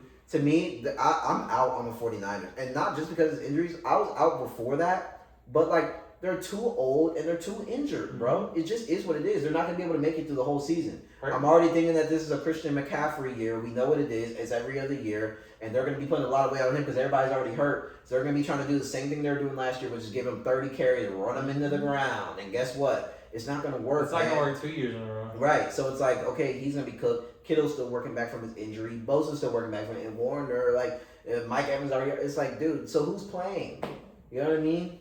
Like, I just don't love it, man. I don't love it. I do like them getting Debo back because he'll probably be healthy and he's going to be good. He'll probably be really good because, I mean, he's been their best player. I can't wait to put him on my fantasy team and then, like, every once in a while I put him in at flex and nobody wants him. Right. Even though he's balling. He's going to hoop because he's going to have to. He's good, bro. He's good. And he's going to have to because no one else on the team is any good. Shanahan is one of the best football minds maybe ever. I mean, he is. As far as play calling. I respect Shanahan. I just think that the division is definitely not going to do them any favors. They're going to have to play Seattle twice. They're going to have to play the Rams twice. And that's going to be over with. And then speaking about the Rams, Aaron Donald tried out today or practiced today or whatever he did. Yeah, he tried out. So, when's he coming back? Because, I mean, clearly he's coming back, right? Like, So I don't know. Donald. I'm thinking if it doesn't happen like right now, I think at least by mid-season Donald's gonna be on the Rams for It's sure. gonna be so great. Yeah. I can't wait to watch it. I don't even care. Like, if they win the Super Bowl because of it, it's fine. Right. I just want to see it. Miles Garrett, Donald, bro. That's just gonna be nasty. Right, and they still have Young on the other side too, and Young's a really good player. I mean, production-wise, he was producing more than Verse the past couple years. So I like Young, I like Miles Garrett, and then if you get AD back up the middle, I mean, it's gonna be good. And then obviously they're like the ocean, like a lake. Yeah, and their offense is cooking, bro. Like, I mean, we already know it. Puka, Devontae, Kyron. I think Blake Corum has like a better season, and then I think they're tight end. Higbee is gonna be healthy coming in. So Higbee. Yeah, Higbee. Because he was hurt all last year. And Parkinson had some flashes, so I think that he'll continue to kind of get worked in. And then McDuffie hasn't looked bad in camp. I'm still like, if you don't I think McDuffie's a good corner, but I don't think he's like, I don't know. I don't want to disrespect him, but he's not like insane to me. I think he's like, he's a Chiefs quarterback. I think he's like the Chiefs. Like once you start getting into like elite corners, like he might be like right at the bottom of that like elite corner tier, like B plus A minus. Yeah, like B plus A minus tier, and it's not bad. A nice 87 overall. Right, it's not bad, but I still think that there's some question marks in the back end on that Rams team. Still don't love it. McDuffie helps. Don't love it. We'll see. Like a ocean, like a lake. I think the Rams and are Durant, definitely. they have Durant too, right? Yeah, he's pretty good. I think the Rams. They're one of my favorites in the NFC. So we'll see what they do. But I think defensively they might be. They're gonna be better if they can get AD, and the line is just ravishing. But they're getting sauce in the back end. Those old guys aren't getting the Caleb this time. No. It's over with. Yeah. It's over with. I hope they run into us in the playoffs. I want my lick back. I think if y'all were to get to them in the playoffs, I think y'all could win for sure. You mean if they can get us? Honestly. I mean, like if it matches up. You know what I mean? If it matches up, I think that y'all could win for sure. Yeah. Because I think their secondary is still going to be able to be exposed. If y'all are healthy, I think that's food. You know what I mean? And Caleb, he's so like unsackable basically. Like and it's like shed 10, 15 pounds and he looks fast as fuck. Okay. Yeah, so it's like that evading and stuff, it's hard to get down. You know what I mean? So I don't think that it's just gonna like. Darnold not ready for Caleb's speed. No, I think that he'll be able to outrun both of those guys. I mean, didn't y'all play Myles Garrett last season and like Myles Garrett didn't get a sack on him or something like? So it's like, look, man, he's hard to sack and the line's good. Yeah. Oh, that would be on Darnell's side too. Right. Best tackle in football. And then the Chargers, man, they caught Herbie making out with Madison Beer at the end of practice, and everybody's kind of uproaring, saying that he's not locked in or whatever. Probably not. He's probably not. Do you think he's locked in or what? Like, did you see the video? Like, okay, so like after practice. Like him and Madison, I think it was like after practice or something like that, which like it's not a big deal because it looked like it was like family time and like everybody was doing it, but it was like a big deal because it was like Herbert and like Madison Beer, they're like it's like how the couple were in like high school where they're like sitting like face to face and like caressing each other kind of. It was like on some like weird kind of like some super sweet shit. Yeah, like on some super sweet shit. And it was like a sweet moment, but like everybody's like, "Yo, Herbie, like what's going on?" Like you know what I mean? Like. I don't know. I think people are kind of taking it to the extreme, but that's just the NFL and whatever. But I haven't heard anything like super exciting out of it or anything, like out of their camp or anything, you know? Yeah. And I feel like everybody else is having like clips and having exciting things or good things about the team coming out, and I'm not hearing anything about the Chargers. Like I didn't even hear that. So like, like the only thing that I know about Chargers offseason right now is that Madison Beer and Justin Herbert were making out. Okay. Right. And then like right. But then again, I don't. How healthy are we gonna be? Here's that's the big thing. I think Slater got hurt again in practice too. I think like or whatever, and he's not like hurt like for real, but like he did get an injury. But what I hate about it is that like when they're talking to Herbert now, I feel like a lot of what he's talking about is just like Madison Beer and like his relationship and things like that, and like his life, not football. Right, and I love that. Yeah. But you know, at the end of the day, it's like you are the face, and like I feel like I want you to be just a little. We love your life outside of here, but like even Mahomes, like when Mahomes gets up there, he might say like a couple things like, yeah, can't wait to be in the off season, spend time. But he's not going up there and being like, yeah, man, I just can't wait to get back home to Brittany and like, you know what I'm saying? Like, I'm gonna take her to the Taylor Swift Mahomes concert. is like, we're trying to figure out how to like beat the fucking cow, like, you know what I'm saying, or whatever. Like, so it's like, I don't know. I just don't love that. Like, I feel like his mind right now is just so sucked into like that, where it's like, bro, lock in. I've seen some of the clips. He doesn't look bad in practice, but there's no like, he's a great quarterback. Right, like he's a good player and all that stuff. But there's been no like like blah blah blah. I don't know. I don't love it though. The I want him to be a little more this locked in. season, but I'm not convinced with it still. I Yeah. really don't.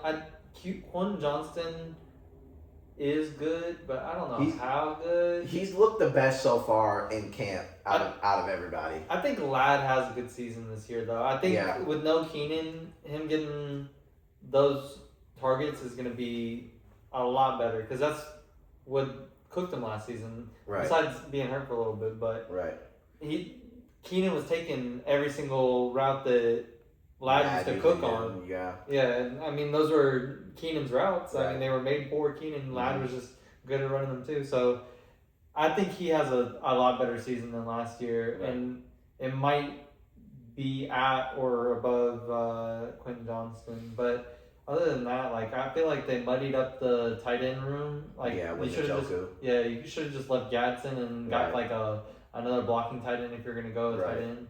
But I get it, I guess. Right. And Hampton's good, but like the rest of the running back room, Vidal and stuff, I'm not convinced with them either. Like, which is why, like, I was kind of like, because people are like for franchising, because in our fantasy leagues we do the franchises, but in the franchise I was like, people saying Hampton, and it's like I do think he's good, but like I don't know, like what's really like his ceiling like every week? Like, is he really gonna be? Yeah. Like he could get 12 consistently, honestly. Right, like I think he could get 14 consistently, but I don't think that he's gonna be, oh my God, he's getting 100 and something, Bijan Robinson level. I think he's gonna be like a tier under that, which isn't bad. Like I'm not saying he's a bad player or anything, but like it might pop for like 23. Right, like pop for 23, but on the regular, probably giving you like 15, 15 carries, 80 yards, and like a couple catches in a bucket like that, and that's a good day. And I do like the receiving room. I don't love it though. I think QJ's getting better, and he's looked good in camp, so I think that he'll have a good year. Mike McDaniel, better offensive mind. Yeah, so I think that with the better offensive mind, I think that we'll see some better offense. I think the line is healthier. Now we got to see what's going on with him. But if the tackles are healthy, it should be a better product than last year. I mean, the interior of the line was the part that sucked anyways. Right. So we'll see. I'm not completely just like, oh my God, they're gonna kill everybody. Yeah. But they're never gonna be bad either. I think they're gonna probably be a playoff team. Secondary's still stinky. Yeah, but we gotta see what they do once they get into the tournament. That's basically what it comes down to with the Chargers. I feel like once we get to that point. But I don't know. I mean, if the Chiefs have a revitalization, they might not even make it into the playoffs. Because the Chiefs and the Broncos look good. Waddle's looking good over there. Mm-hmm. Bo Nix, we've seen what he's kind of been able to do. If those two teams are rolling and the Chargers aren't, then I don't know. You know what I mean? I'm honestly I've been hearing good stuff out of the Raiders camp. Like I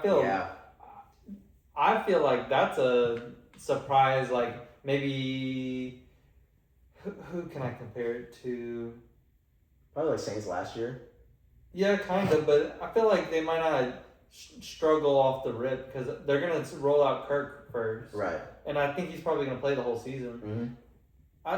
I think they could end up having a pretty decent little start to the season and continue on. It's like they're not going to be playing elite teams, and they might even be able to get one of their division teams. The division teams are scary, but Kirk is kind of firing, right? And they did add on every single facet. Like I like what they did. They kind of switched as soon as they swapped out Max Crosby trade and got him back. It freed him up to do everything, and they expanded their defense so much. Like they might be one of the top units, I think. Yeah, and I like what they did defensively. The offense looks good too. Yeah, and I think Genty's gonna have a better year. I mean, they got the top center, free agent Linderbaum. And so I think that their line's going to be a lot better, and I think Gentry's going to have a way better year because of the line being improved. I think Kirk is just a way better veteran product to have back there to not only teach Mendoza stuff, but to get some stuff going in the right direction, be competitive, and try to win some games. And he's a really good mentor for Mendoza too. Like, yeah, perfect mentor for Mendoza. Yeah, perfect. And I think Mendoza's the perfect guy to like really take in from a guy like Cousins and really learn. It's the perfect. And do this type of transition. It's too. the perfect pairing. Yeah. You know, because like I said, you wouldn't want to pair him with like a veteran like a Justin Fields or something like that, where like Fields is kind of on his own arc and he's not really going to be teaching and all that stuff. Or like a Rodgers that's kind of just like a dickhead. Like, look, I just do my own thing. You just walk behind me. Shut up. Like, you know what I mean? Like Kirk really going to kind of. Or Stafford that's like focused on winning the bowl. Right. Like being serious about winning the bowl. Right, like, so he would normally be like a good veteran guy, like right. He's a nice guy and everything, but he's not gonna be fully focused on like helping you out too. You know? Right. You know, so it's like it's really the perfect veteran situation. And you know, I think the receiver rooms is still a little iffy, but you know, I think that there's some guys that can do some stuff, and then obviously you get a healthy Brock Bowers back, so that's gonna help the offense a lot. And then defensively, you know, all the moves that they make, Terrion Johnson, I think, is from the Bills. Quay Walker. Then you get Max Crosby back. And the safety too. What's his name? Yeah, I can't think of it.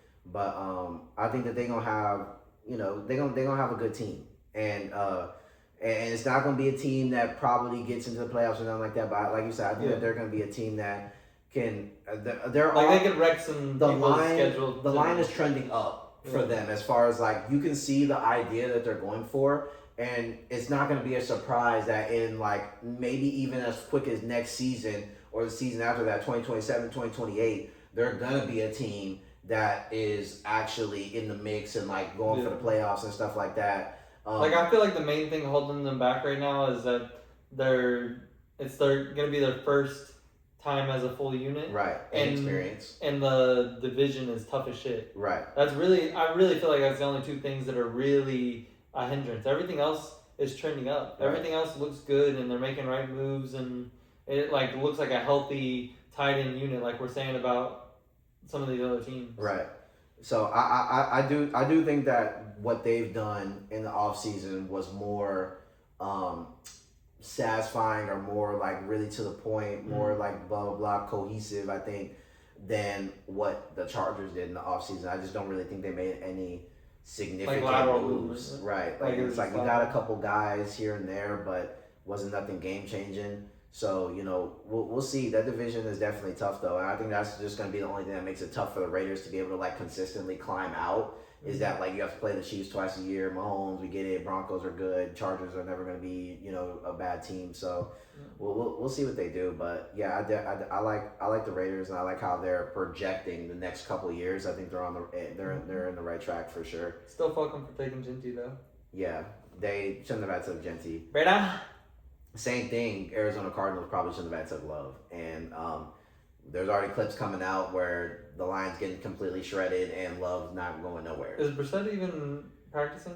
Yeah, he's been practicing ever since he got that contract. But Beck has been looking good though. Carson Beck. I'm not gassing it up. I'm just telling you what I've seen out of the camp. He's looked pretty good. Now he's gonna play in this Hall of Fame game, I think tomorrow. Yeah. So it's the Panthers and Cardinals. Yeah. So we get to see what stink show. We get to see what he's actually looking like, you know, whatever. Probably going to throw a diaper, but we'll see. It's just going to be good to have some football back. But God, I almost don't even want to watch. Me either. I might not tune in, to be honest. But Carson Beck looks decent in camp. I don't miss it that much. MHJ, up and down. Michael Wilson. Yeah. Michael Wilson looks really good in camp. MHJ, he started off camp, he was dropping everything. Yeah. He looked like he's had a better, as of late, he's been catching better and doing some stuff. You know, Trey McBride. Man, same thing about the Cardinals. They're just in a bad division. Not a bad division, they're in a great division, but it's bad for them. Because it's like, it's just hard to get any momentum. Like, you're gonna play, what? San Fran twice a year, Seattle twice a year, and Rams twice a year. I mean, you might as well that's 6 losses already. Like, and then the rest of their schedule was like them just getting beat to shreds by everybody. Like, I think they're underdog in every single game that they play. I don't love it, and it's making me scared about McBride too because I do want to franchise him in a couple leagues. But I just think this team is gonna be so shit. Like, fuck. I mean, they're gonna have to man. throw the ball a lot, right? I mean, they've been shit before. McBride still does what he needs to do, so it's like cool. But fuck, man. Like, dude, this Cardinals team is so buns, and then there's one. It's the best case scenario. You have to throw it a lot because you're down a lot because you suck, and Right. Trey McBride's your best option on offense, so Right. you just chuck it to him all game. Right. And Brissett's actually good at that. Right. And Beck will probably be good at it too. Right. I hate the It'll run, work. but I hate again, like, like It's not fun ball. It's not ethical ball. The Tyson pick on Saints, like whatever, but it's like this pick on the Cardinals, like this is bad, bro.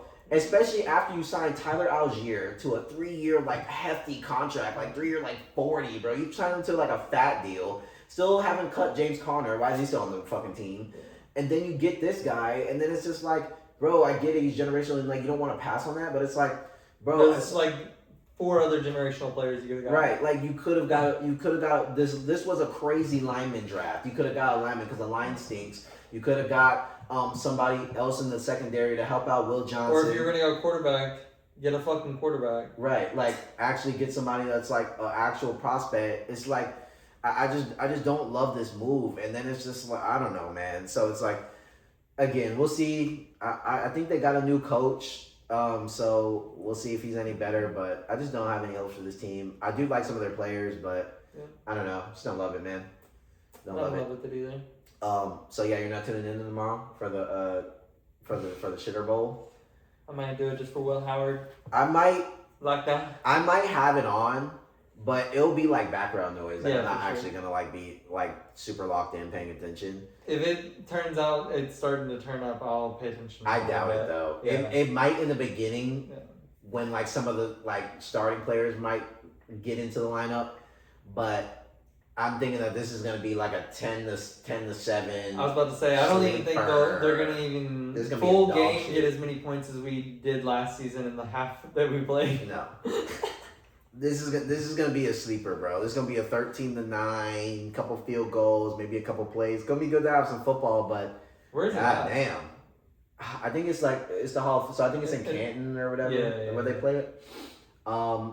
Maybe it's a rainy slugfest. Maybe, but I think this is gonna be nasty. And then I'm not really hype about any other players like on any of these teams. Like Brazel, I was hype about, but he's hurt for the year because the Panthers. Yuck. It's like Who's there? They have Dowdle, huh? no, Daddle's in the Steelers now. Oh. I don't know who they have at running back right now, honestly. So Panthers. I mean, we already know how we feel about them. No, that's Titans. He's still on there. Have you seen anything out of Titans camp? Like, Yeah, honestly, the Titans. They look like they're. I'm sure Warden Tate are probably cooking. Warden Tater cooking. Iron Manor's had some plays Of too. course. So I like how they look. But Cam Ward's dialed in. He looks good. And again, I think that the moves that they made is gonna help them have a dogfight year. Maybe similar to, I know I keep bringing it up, but it's just like kind of like an easy reference of like the Saints last year. I don't think they start off like 1-7 or like that bad, but I think they're gonna win some, probably lose some. They're not gonna be a playoff team, I don't think. If everything goes right, then maybe they could be a wild card sneak in. Right. But I don't think that this is the year where they do that. But I think that this is the year where they show people like, hey, we can play good football. We're gonna have some better line play. Like that 5-9 win, right? Right. Like and they're gonna look way more competent because of Brian Dable, offense coordinator, Robert Saleh, as head coach and running with the defense. They still got some dogs on the defensive side. Jeffrey Simmons. Don't love their secondary. I'm not gonna lie. Alontae Taylor, I think he's a decent player, but outside of that, their secondary is kind of trash, and the linebacker room is meh, and the D line is also meh outside of Simmons. So defensively, I still don't think that this is a good team. I don't even think Simmons is that crazy, honestly. I think that he's really good. I think he's really good, but I think he's getting into that latter half of the career, kind of like Chris Jones, where it's like at one point he might have been like in conversation to be the best, but right now I think he's kind of still riding that wave of like, oh, it's Simmons. He can make some plays though. Yeah. He can still blow some shit up, but yeah, I don't think he was what he once was, but I just don't think defensively the Titans are where they need to be. And I think that that's going to fuck them a lot because you have to play the Jaguars twice, and the Jaguars are good offensively and they look good in camp offensively. Parker Washington, Brian Thomas Jr., all of them are making plays, tooting. So it's like you're gonna have to go against them. You're gonna have to go against the Texans who aren't playing around. And you know what the Colts can do when they have Alec Pierce, Jonathan Taylor, and we'll see what Daniel Jones can cook up this year. Yeah. But you're gonna have to go against some decent teams, and if you can't stop them, then you're fried. So I think Cam Ward will be better offensively. I like some of their players offensively. I like their receiver room. I think that Gunnar Helm tight end from Texas, I think that he'll have a better year with Okonkwo not being there anymore. Yeah. So we'll see. I think I think for the Titans, we just want some good ball. They've been showing that it looks like they might be able to play some good ball. Yeah, I want to see Cam play. But it also could very much get ugly early still because of that defense and because of I'm still not sold on that offensive line group. So it's like this could be one of the things where it's like I'm saying this right now based on these camp clips, but I think once it gets to the they got to play the Texans defense twice. So I don't think they're blocking them.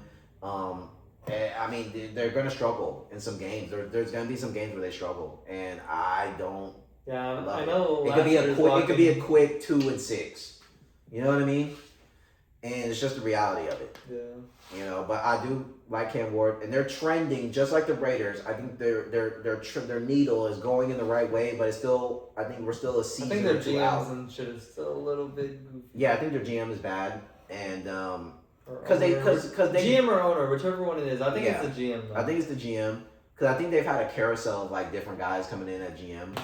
And they did the thing this offseason that some of the bad teams do that just don't have anybody on the books. And they just kind of signed a bunch of guys. We'll get this. And, Wandale and all this stuff. So it's cool, but how's this really going to look on the field?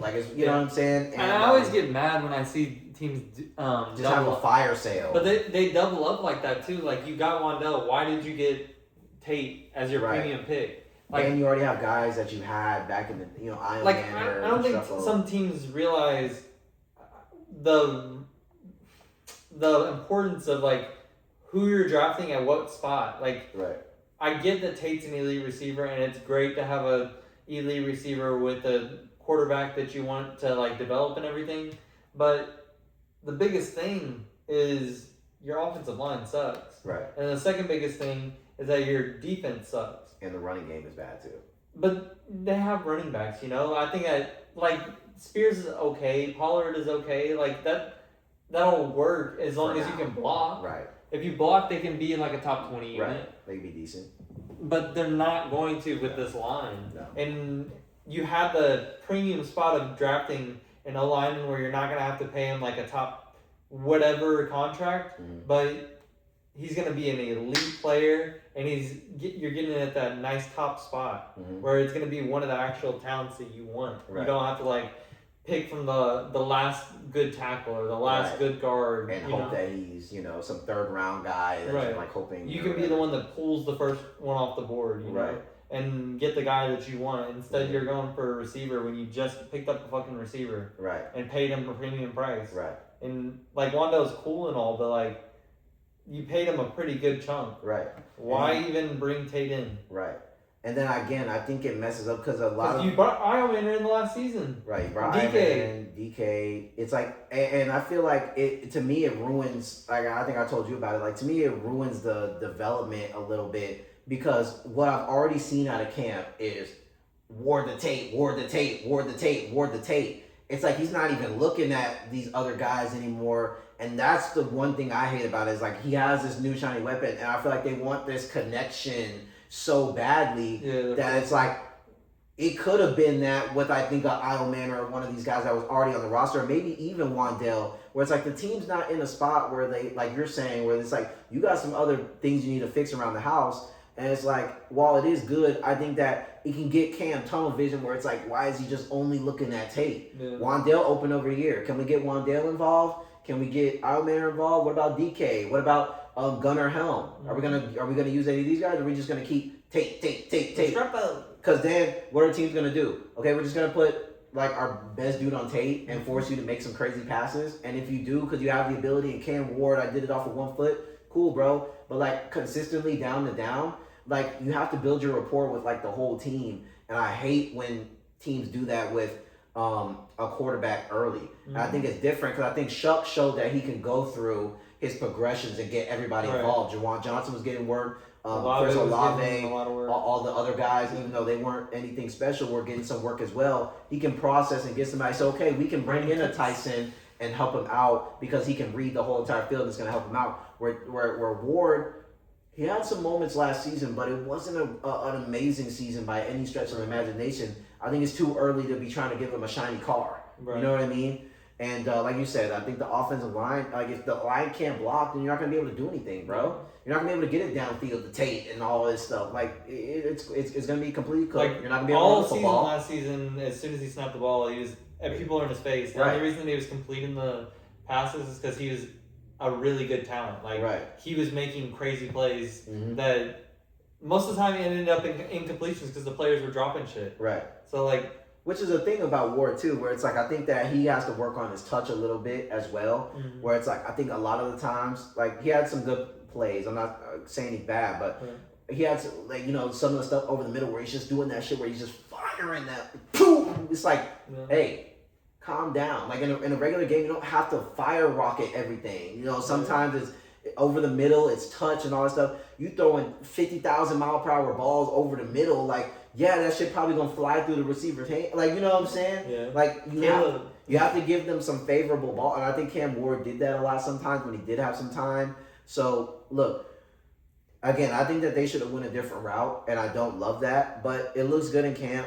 But we'll see when we actually have to go up against some competition how they're actually going to look. But I think they're going in the right direction. But I just, again, the GM and all that stuff. If your receiving core was Ion Manor, Wandell, and DK, would you be like upset about that? Would you be like, well, we need something else to make this engine move, you know? Like, to me, I feel like you have your big possession receiver, you have your short slot guy, and then you have another guy that can either run on the other side and be another long target vertical route guy, or he can be in the slot too and swap out. Like, and then you have decent guys in the back like Restrepo and shit that's comfortable with the quarterback. Right. And you have a Gunnar Home and stuff like that. Like, that's the thought process. I'm like, it just doesn't make sense. Why would you get that if you have something that can cook and you've seen it through the season? They were working well together. Right. Like, just develop it. You just drafted those two guys, DK and Iron Manor. So you're making a 4-person room now with 2 people that you just brought in and 2 people that you brought in the year before. Right. And they're all good. Right. There's no point. There's no point. I think I wouldn't be mad at it if I was in the spot of the Titans where it's like, we haven't been good and we're still trying to climb out of the hole. Right. So it's like, again, I'm not worried about, but again, if you're a team like, you know, that's ready to win Seattle or something like that, then it's like, okay, yeah, now we're in a spot where we're competing with the top teams. We're actually trying to go for ships every year. Then, okay, yeah, I will probably want something a little bit better than Iron Man and all these guys. But I think for right now on the Titans, like, what's wrong with, like you saying, like, what's wrong with it? It's like, we like, your receiving core isn't a bottom 20 unit. No. Everything else is. But I feel like you can make it good. Like, because I feel like all these guys that are NFL talented receivers, especially the younger guys that are coming into the league, they're all really talented. I feel like once they just get the proper burn, they're good. Like even you know, the Bears, right? Like, nobody was really like in love with this receiving core before like Caleb got there, right? Like, it was good, but like Caleb has definitely elevated a lot of these guys. Romo Dunze, their connection, and even what he was able to get out of DJ Moore, Komet, Loveland, and then even guys like CJ, right? He came into a situation. Nico Collins was a bum, and then now all of a sudden Nico Collins is a top receiver. All this, Tank Dell, everybody, Dalton Schultz gets involved. Like, it's like he's able to elevate these guys that he already has. So now if we were to acquire a Justin Jefferson, I would be like, fine, sure. Now that our quarterback has developed and learned how to look over the field, okay, now I'm cool with us getting a shiny new toy or whatever, right? Because he's shown that he can work with pretty much anything. Or like getting the Diggs. Right, Diggs was cooking. Hutch. A lot of these guys are able to cook in this because CJ and whatever. And same thing with a lot of these other teams where it's like they come in and they don't need everything, you know, to be, I just need the first overall pick receiver, right? It's like, I don't think you need to do that to be able to build a team up when you still have other questions, especially in that secondary. And I get this wasn't really a great secondary draft class, but the secondary is bad, right? The linebacker room is forgettable.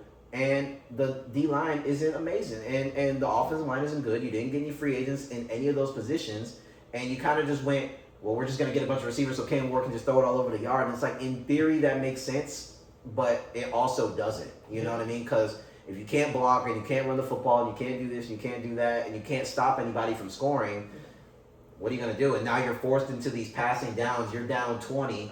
Everybody knows you're passing now, and we're just sending the house at you, and you can't block it. It's over with. Your money's tied up on receivers. Right, your money's tied up on receivers, and eventually you're probably going to pay Cam Ward and probably going to pay all these guys. I know they're kind of far from all that, but this is kind of stuff you got to look at. You know what I mean? And they're still paying guys like Ridley, who's still on the fucking team, a lot of money. It's just, Pollard probably cost a lot. It's like, you know what I mean? I don't know, man. I think that they still need to revamp a lot of what they got going on. Need to switch gears. And I think they need probably a new GM. I do like what they did in the coaching, though, but we'll see. Yeah, I do like the coaching. We'll see. I think they maybe win 7 games, and I think that's being fair. I You know hope what I mean? But I think that they're probably last in the division if the Colts are decent. But I think the Colts could be last potentially. Yeah, I think they could too. I think that this might be a year where the Colts are last. I just don't love what's cooking. You talking about I haven't seen any clips. I've seen no Colts clips. And this is not me, again. They might not be practicing. Again, I'm looking at every team, right? I'm a football guy. I'm looking at every team, every clip, all the stuff. I'm trying to get as much information as I can. Not only for, like, our show, but, like, to just because I'm a fan, I like being knowledgeable of what's going on. I've seen nothing come out of Indianapolis. And I don't know, man. I just think they had something cooking last year, but I think they sold it. Trading them first-round picks for Sauce Gardner, I think put them behind the wheel. The quarterback situation, they still don't know what they're doing. Anthony Richardson, they haven't been able to get off of him. Daniel Jones coming off an Achilles. Half of his whole bag is his mobility. We'll see what he's looking like coming back off of that. Jonathan Taylor had a really good year, but towards the back half, they lost a lot of players. Michael Pittman, guys like that are gone. Braden Smith, who was their tackle for a long time, he's on the Texans. Like, they lost a lot of guys, and I just think that the team's a lot of meh. I think that this could get ugly really quick. Is Pierce healthy? He's not starting off, but they're saying he's trending in the right direction. But I was gonna say I didn't think he was practicing yet. No, but that's a bad sign too, because he's pretty much your wide receiver 1 now. And he just signed his contract. He's probably not gonna be locked in. Right, just signed his contract. He's already hurt. Like, man, I just don't love. I don't love it. And I think that this could be like one of those where it's like the Titans and the Colts are kind of the same but different. It might look a little different here and there, but I think the Colts could have just a trash season. I think that their coach Steichen, this is his last chance, bro. If you don't get nothing cooking this season, it's over with, bro. They're going to kick him to the curb, and I think that GM, he's also getting kicked to the curb. There's both of them last chance, so they're going to be trying to play with house money and try to get something going, but I don't like their defense, and their offense is okay, but I don't love it either. I don't know. Jonathan Taylor. I do fuck with him, but even he's kind of looking for a new deal, and he saw the Bijan deal. They were talking to him in the presser, and he was like, who the fuck is this guy? They were watching MLB. They have some dude with like snake eyes talking. Like, I don't know what this dude is. But Jonathan Taylor was talking to the presser. He was like, yeah, I did see that, and I got to talk to my agent and stuff like that. So he's a bear, bro. He's a bear. I feel like he's definitely in a situation where if the Colts start off shit, let's say they start off like 3-6 or some shit like that, I think he's requesting the trade. He's getting out of there. I think because you can't keep wasting time if this team's not going to the playoffs and not doing nothing. It's the same thing with Derrick Henry on the Titans. They had some good seasons. They had some good stuff going on. But at the end of the day, if we're not going to actually get anywhere consistently, I can't keep driving myself into the ground at running back. Y'all giving me 30 carries and stuff like that. Eventually, I got to go to a team and not that looking can actually to like compete. Develop a pass game. Right, not looking to develop a pass game. We're still doing quarterback carousel. Like, are we actually serious thinking that Daniel Jones is going to be our long-term answer? Probably not. We still don't have no heir to the throne. The GM, all this stuff's looking funny. We're trading picks for nothing. If I'm Jonathan Taylor, he's still a really good player. He still probably has a good 5 years left. If this season don't go the right way, I'm getting up out of there, man. He wants to play for Ben Johnson. And you gotta go somewhere. He wants to play for Ben Johnson. Ben Johnson will get it tough. Or he can come down to Houston and play the Colts twice a year for the revenge game. You guys can keep stealing their players specifically. Yeah, you can. Yeah, we can. That's what y'all get for torching us with T.Y. Hilton for a long time, okay? This is our time now. Joseph Adai? Joseph Adai and Peyton Manning, y'all had the leg up. This is our time now, okay? And if you don't know what you're doing with Jonathan Taylor, we're gonna take him from you. And it's just is what it is. And you know, Texas is like a veteran back that's kind of a bruiser. Fits right in. I mean, Monty's not gonna be here for a long time. He's gonna be good for this year, but hey, after this, if Woody, hey, you're so scared of running Jaws. Just let him play. Just let him play. Let us have Jonathan Taylor. Bro, y'all have let Manungai play. Like we do. Roshan or whatever. Like I'll trade Swift for Jonathan Taylor. I'll trade Montgomery for Jonathan and Woody. No, you need Woody and Jaws. I'll do Taylor and Jaws. That's good. Like, come on. Yeah, but Colts, I don't know. They're gonna be trash. But yeah, that's pretty much all we got. You know, we just wanted to come in and talk some off season. It's been a while since we talked some ball, but we're gonna get back on schedule. And I'm thinking at least once a week we're gonna probably record and get a video out. Especially once the season come out, we're definitely gonna be recording at least once a week. And we're gonna be, you know, implementing some other stuff. Try to do some live. Try to do some whatever. Watching when we're watching the games and stuff like that. Because we're usually watching here in the stew. So, you know, prop the camera up, maybe whatever, get some stuff going. And yeah, but we're excited to get it ramped back up. You know, we know y'all been missing us, and we've been missing y'all. We've been missing sitting here talking ball. So we're excited for this season. As always, the narratives that we're pushing are horns up and bear down, and also who that. We're adding who that into it, but mainly horns up and bear down. And just a little Louisville love to our Saints guys. Yeah, because we rock with them. We live in the city, so you know we want the Saints to do something. But we're excited for this season. I think it's going to be a great season, and I'm just ecstatic to be back. It's time for football. Yay!